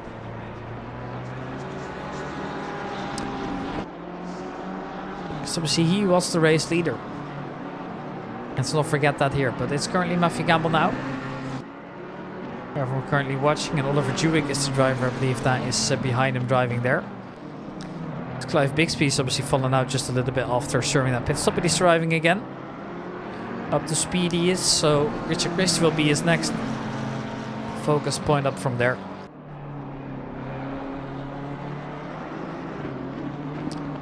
And now we also see Christian Romano coming out of the pits. Adam Xapler will too, but Adam Xapler will stop for 32 seconds. So most drivers that are serving a time penalty obviously have to serve that first.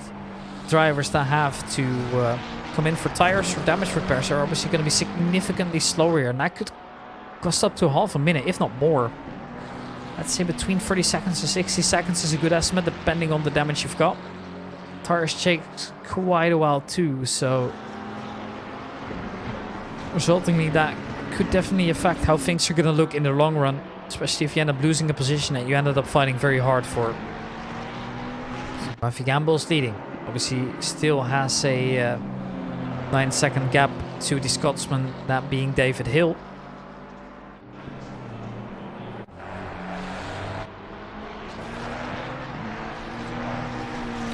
That one's going to play out. We're going to find out soon. And if you look at how much time drivers have taken here, you can see some drivers have been stopping for 5 or 4 seconds even. Some are backstep now. Stop for 5, and he's actually going over it, so he might be on for a longer pit stop as well. And what that is, I'm not entirely sure as of yet, but he's definitely taking longer than more drivers are. So the term that we usually use for those very quick pit stops, they're what we call splash and dash. Basically, just take a tiny splash of fuel, that being 1 liter, which is the absolute minimum, and then get out on track immediately again.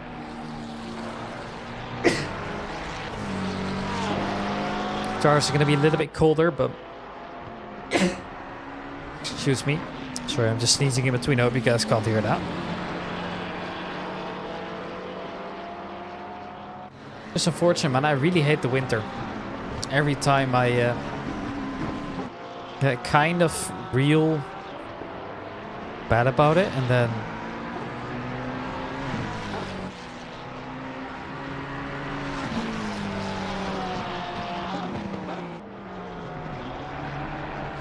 ooh, interesting here. Finally, I have another on-track battle here. Christian Romano is leading that, and these drivers have all served their mandatory pit stops too. The only drivers that haven't is the current top 4, as well as John Dudley. So that's what those pit stops end up really doing. It kind of revitalizes the field, and it kind of allows for more battles that you normally wouldn't see. And here's another attempt to try and overtake, but I think the Hungarian driver was pushed off a little bit there. I think there was a small contact as a group of threes making their way through the first corner. Obviously now that's the inside line for the Hungarian driver, but needs to leave space for the Porsche, and it will be Christian Romano there to use that to his full potentially. Porsche goes a little bit wide. Onto the sand he goes. And therefore, the positions won't change as for now. It's Christian Romano to stay in 9th position. Interesting as well to see here. Clive Bixby's already catching up to Richard Christie. And Richard Christie obviously has yet to service penalty, so he gets out of the way as well. There's the pools.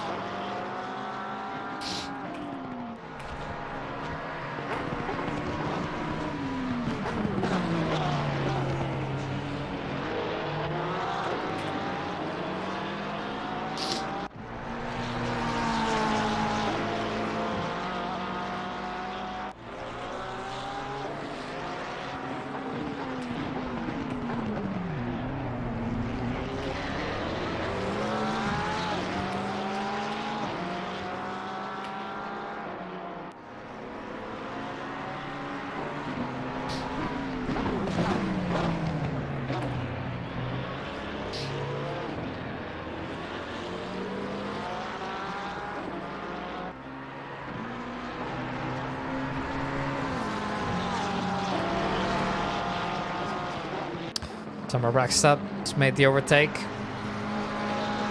Christian Romano now back in P11 actually. Now Xaplar's leading between that group, and now we see Matthew Gamble has taken it upon himself to serve his mandatory pit stop too, and immediately after we can see that David Hill is doing the exact same thing here. So the driver's making it through now, and the only drivers yet to pit are Jason Pooley, Richard Christie and John Dudley as well as a result. This is one of those drivers, for example, Richard Christie, as I just named him. He's going to find a spot to serve that penalty, but the interesting thing here is that if they're on similar strategies, it's going to be David Hill ahead of Matthew Gamble here, because that's the result of the overall success penalty that has been applied. Well, it's not it's an overall, sorry, it's not overall, it's a recent success penalty, but it's based off the results of last race.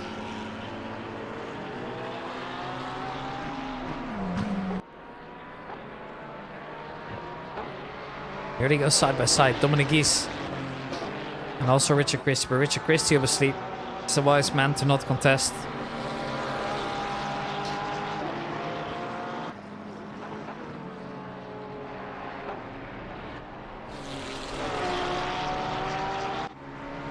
Here we see a overtake for the lead too. Clive Bixby takes back first position. Jason Pooley still yet to pit anyways. It's crazy to see.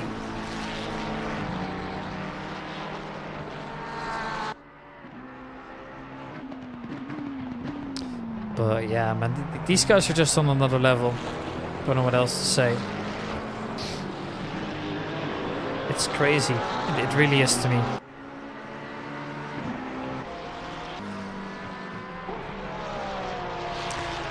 Romano in P11. Obviously still trying to catch up to Samar Brackstad, but if that's going to be possible, I'm not sure. Obviously with the sidebar, you can actually see as well which drivers are yet to pit. So Jesse Pooley, Richard Christie and John Dudley. The green drivers have all served their mandatory pit stop. Did that within the regulations and have served it the way they are supposed to. The drivers over year 1 are yet to do one more pit stop. So obviously when you do a race with 2 mandatory pit stops, for example, you will see that the number can say 2, 1, or just be green completely without the number into them. So, yeah.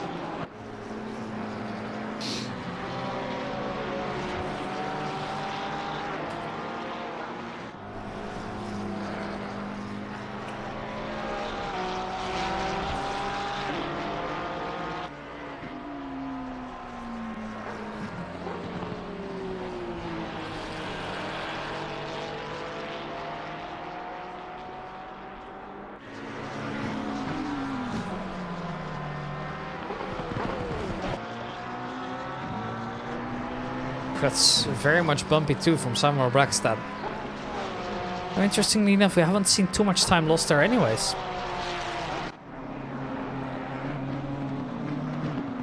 And an interesting anecdote, John Wilson. Somehow, he finds himself behind Aaron Holloway. Which was not what I was expecting.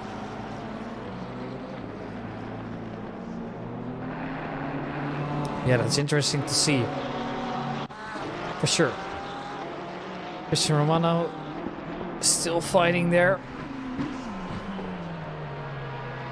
With 23 minutes on the clock. Obviously time is slowly but surely ticking.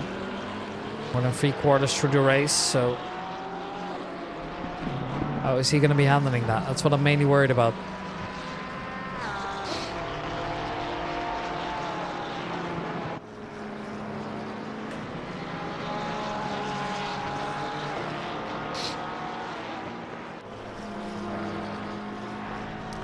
Now, I wish that I would have gotten word about any of the incidents,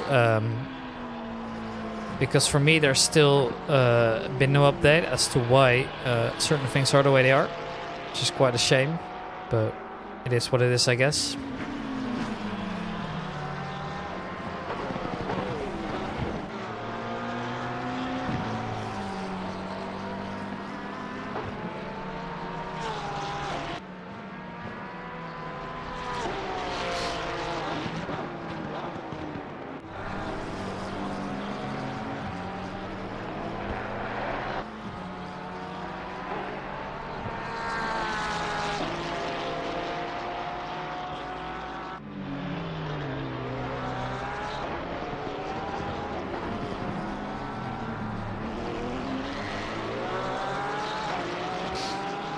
Here we go, finally a potential move.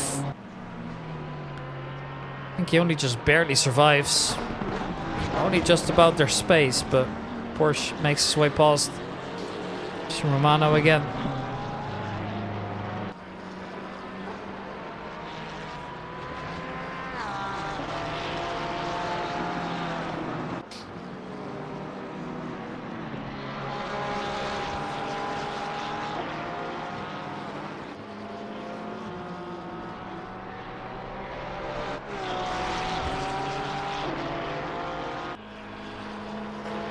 There's mainly 2 battles to watch out for. Obviously, this is one of them. Tondelli versus Alex Appler, but since he's going to come in, that's not so interesting. Same for this one. Richard Christie. He's going to have to let all the drivers by until he pits, basically. Or at least make sure that he doesn't be a hindrance for any of it.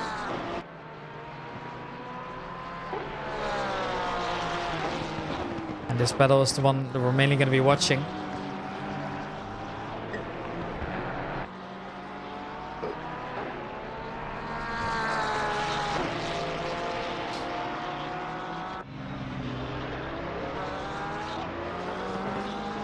Finally, we see him making his way into the pits.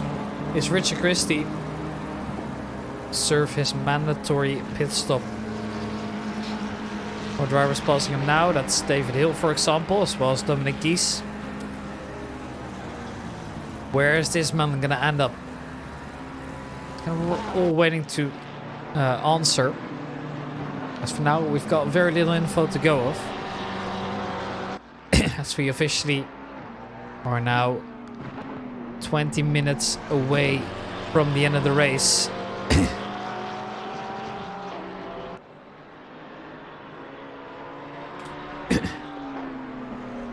Richard Christie has fallen back a couple positions, finds himself in P12. as he safely rejoins the circuit of Zolder here. But this battle is still far from over. It's the Big Brain Racing driver we're aboard with. And then we've got Christian Romano right behind, and you can just see how much curb Samuel Braxton is using. So far doing a tremendous job though. He seems to slowly but surely be creating a small gap. Now Christian Romano was kind of slow through that sector, at least to, if you compare it to what he usually drives. Therefore, a small opportunity to escape for the Norwegian. Italian driver still following behind at least.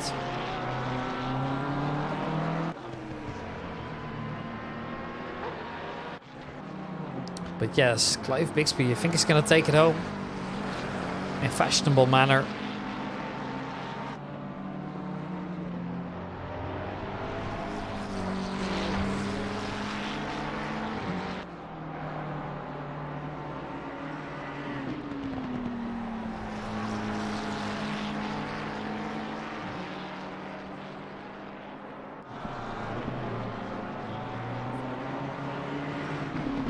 Cap's only 0.3 actually. I thought it was way bigger before, but David Hill perhaps slacking a little bit.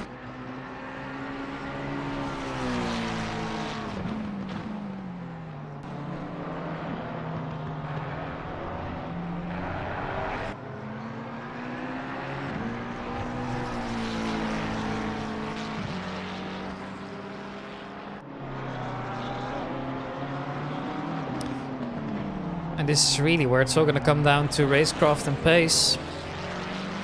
No more tactics, apart from, well, perhaps using the back markers to your advantage. But even then, I think it's a stretch. It's mainly going to be the on-track battle that's going to have to do it. Just creating an opportunity to overtake, perhaps forcing your enemy to make a mistake.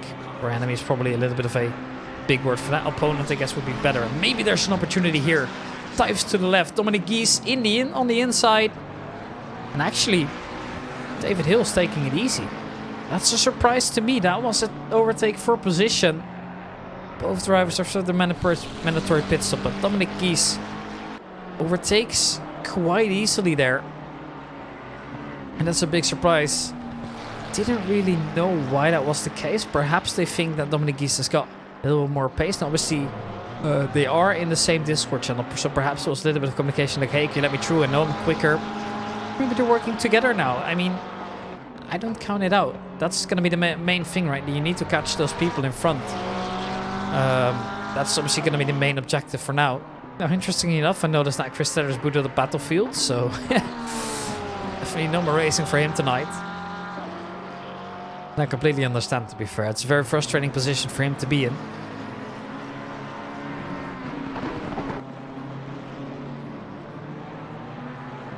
And it is just the same battle we're still watching here. Richard Christie ahead of Oliver Jewick. Oliver Jewick actually having a quiet race, if you ask me. I expected a little bit more from him.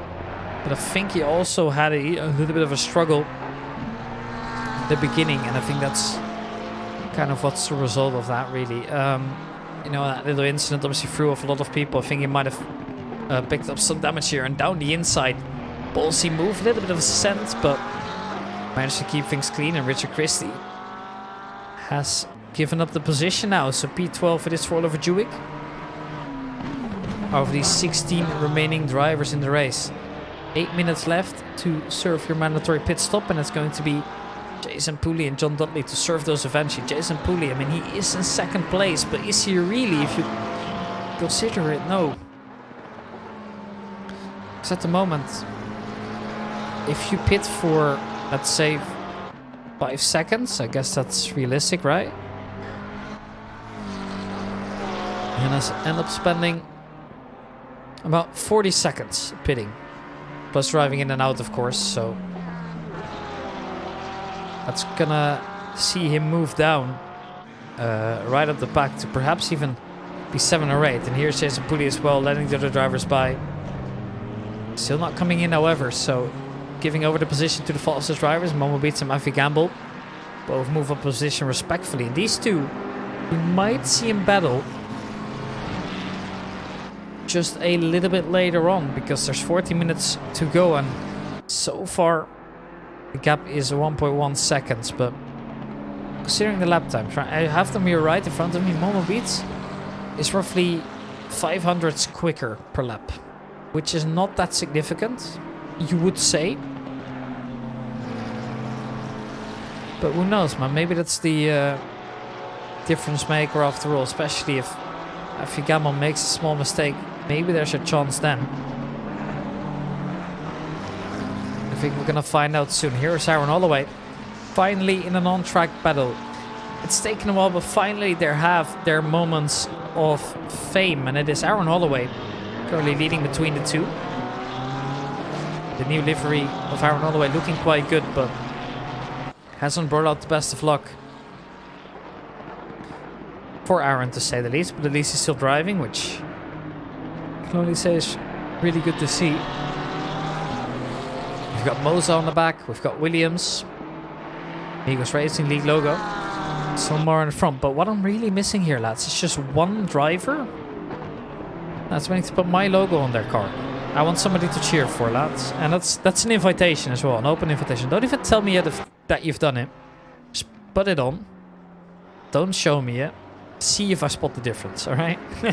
See if I can finally see my logo somewhere, because it deserves its fame. Okay, I've been commentating the Amigos lads for how long?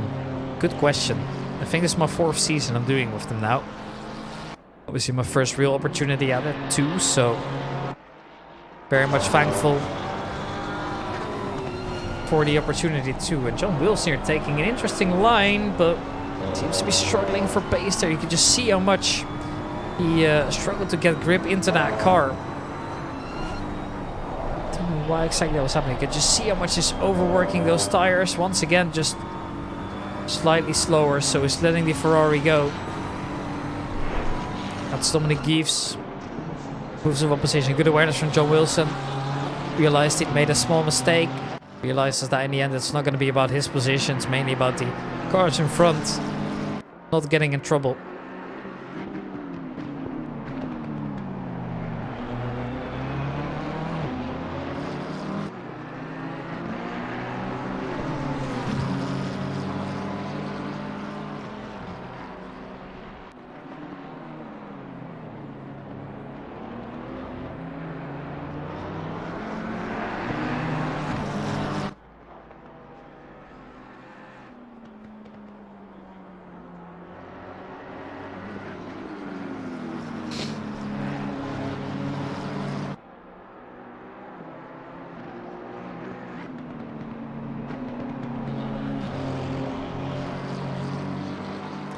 Now you can see Jason Pooley has finally come into the pits as well.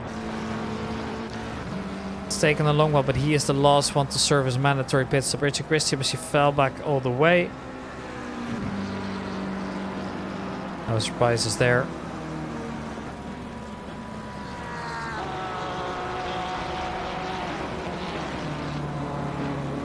There we go. So many drivers passing him now. He is already fallen back to P10. Over Jewick, approaching rapidly too. I see them both, but who's going to come out on top here? The gap is going to be quite marginal. But it will be Oliver Jewick to not overtake. It will be him staying in the same position, so at least that's a little something. Roughly 10 minutes remaining in the session, which means we are almost there.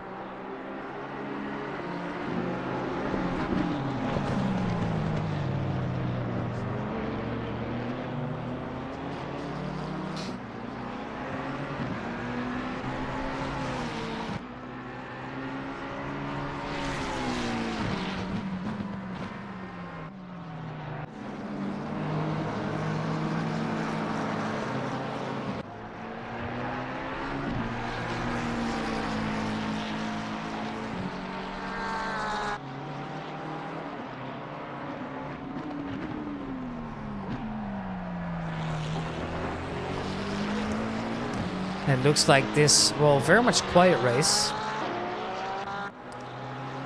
will be one that will be forgotten quite easily. It's going to be a very eventful race, at least so far.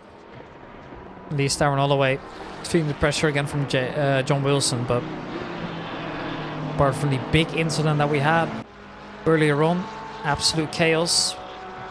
Other than that, it's actually been quite alright. And with so many drivers disconnecting, I guess that's just how it is.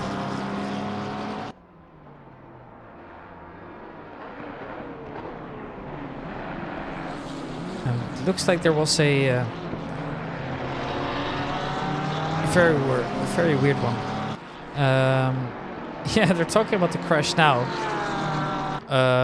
The whole crash was really old. Yeah, he got squirrely coming out of the corner, so went up the inside, but as he straightened up after catching out of the corner, the momentum difference caused that. Dan Pickles wasn't too happy, but I just said, fuck it, best quality of the season, sorry Chris, didn't manage to react in time. And Chris said, mate, it's one of those things, don't think anyone wanted the race start like that. Yeah, but it happens, right? And at least they're cool with it here. And then, seems like there was also an issue in split 2. Dan Poole apologizing to Andre Batek. And, what does he say about it? Yeah, it's really shit, but it's still okay. Thanks for apologies. Worse when somebody dived from you out of the race just because you only kissed him from the backside a few turns back. Then he dived on me for it. Stupid acting from some people of split 2. Alright, so something has happened there. Unfortunately, we weren't able to see it.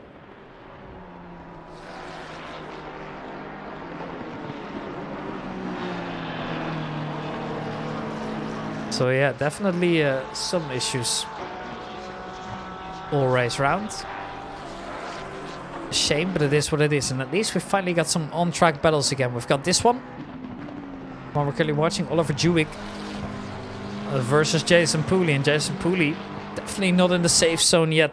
We've got Matthew Gamble versus Momo Beats, roughly 7/10 between them. And we've still got the battle between Braxton and Romano, as well as Shimon Kowalski. So perhaps things could still change. So we're going to keep our eyes out on those. Watching two at the same time, both at a 0.2 second gap. This is Shimon Kowalski. We're aboard with Jason and Christian Romano. And then we've also got this one, Jason Pooley. Just see what it looks like from their POV. You can just see how hard they're fighting for these positions. With 7 minutes on the clock, it could still get away. Aaron Holloway has made his way past John Wilson again, who only briefly overtook him. Both drivers obviously on the lap down, but at least they're racing close together, which is always good to see.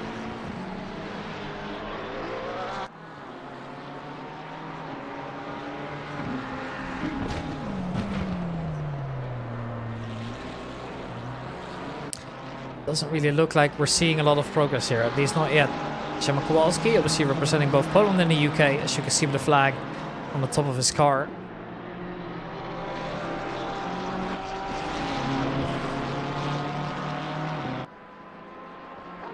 Looks like this battle is still very much far from over.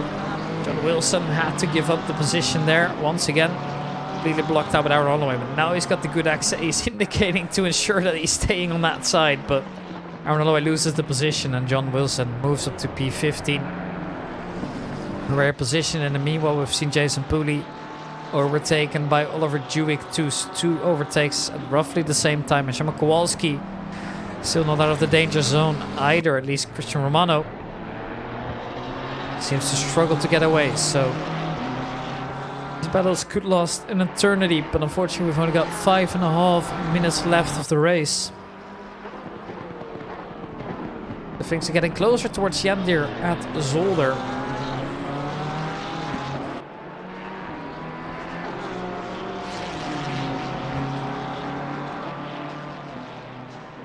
See, Zolder's actually not that far from me, I think, either.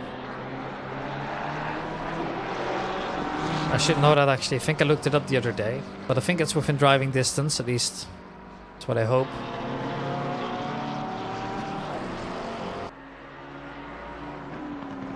So let's see how far it is, alright?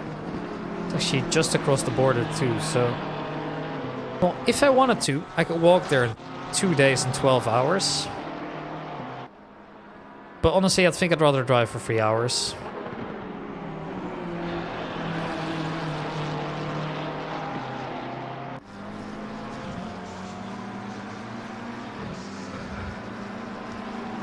I can do it in 3 hours and 8 minutes, which is definitely doable. So maybe one day I'll head there. I mean, it looks like they've actually got a quite interesting calendar. They've got the 24 hours of Zolder, which I think would be really fun to visit.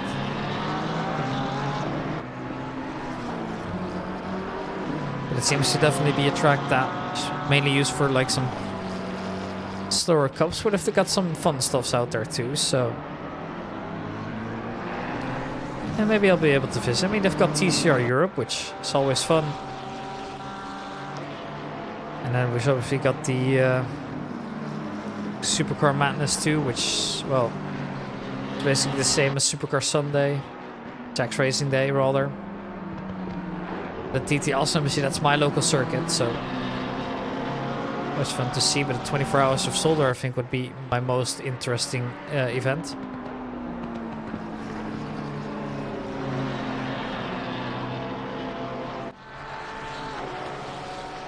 Yeah, I don't think that's gonna happen anytime soon.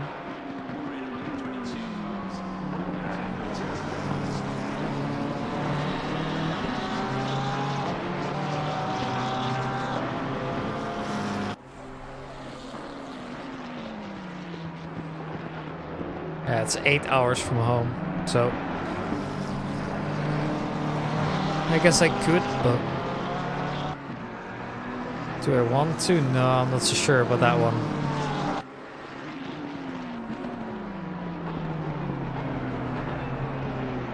But I guess I could, worst case scenario, however. And obviously I'm broadening my racing horizon a little bit. Visiting the Nürburgring and the Hockenheim Ring next year round, which I'm really excited for. And some smaller events too on the side, so can't wait for that one personally. Especially the Hockenheim Ring, I've always been really excited about. It's a great track in my opinion. So, yeah.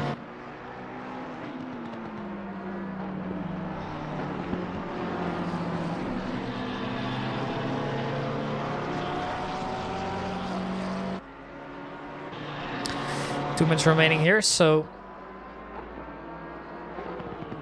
almost to the end of the race. It looks like, oh no! What's just happened? Momo Beats finds himself with a drive-through penalty all the way towards the end. Oh no. I don't know why that has happened, but oh no, man, that's so tough. That late in the race, and it's just an enormous bombshell. But I thought the Momo Beats. But does he need to serve that? There is time to serve it, but does he need to? Yes, he does. So he's headed into the pits. I know there is some kind of trick that if you get it sometimes, then it's not going to be great, but let's hope it's not too bad here. But I definitely find it, unfortunately. Oh. Got a new trade offer. Thank you, Artisan.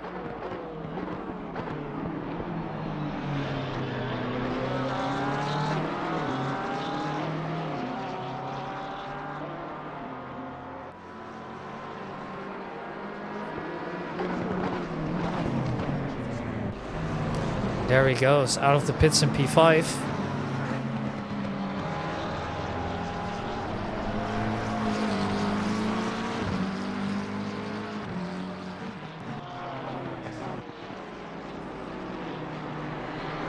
Suppler now moves up a position as well over Momo Beats. So Clive Bixby in the lead here.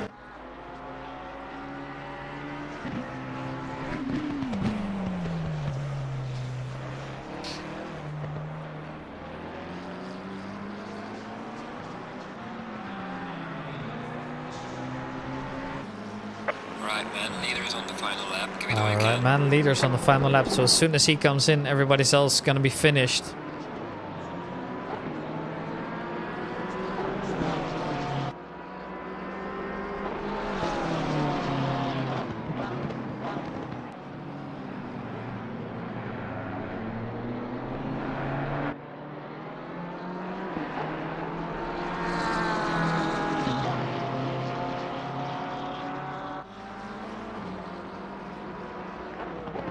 Jim Kowalski here is going to be feeling that pressure. Maybe there's another way to get past Samuel Brackstad. Obviously, Christian Romano had to stop pushing earlier on, but now this is going to come down till the end. Who's going to be the one taking the position here? There's 50 laps already driven on the circuit of Heust and Zolder. And they will go side by side, and I think he's ahead now. Yes, he is. 6-0 overtake, and the Porsche can try and get it back, but as we head into the last lap, it will be the pole leading between the two. As we can see Clive Bixby approaching the last few corners, and this man hasn't gotten a lot of screen time. In fact, he hasn't gotten any, basically. And that's really unfair, because he's had an absolute stellar race, and he takes down P1 in an absolute dominant fashion. And oh man, is it deserved. Simply so much quicker than the rest. The only driver to get into the 127th on race pace.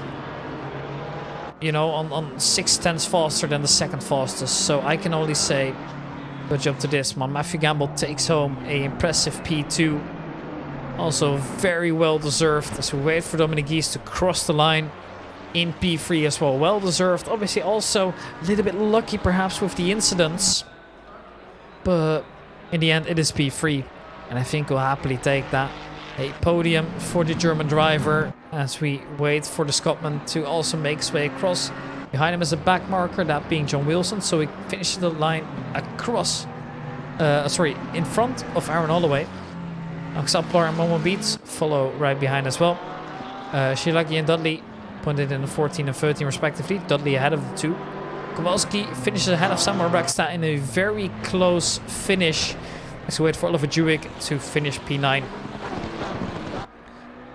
Behind Oliver Jewick, we've got a couple more drivers to finish here. This is Jason Pooley we're watching.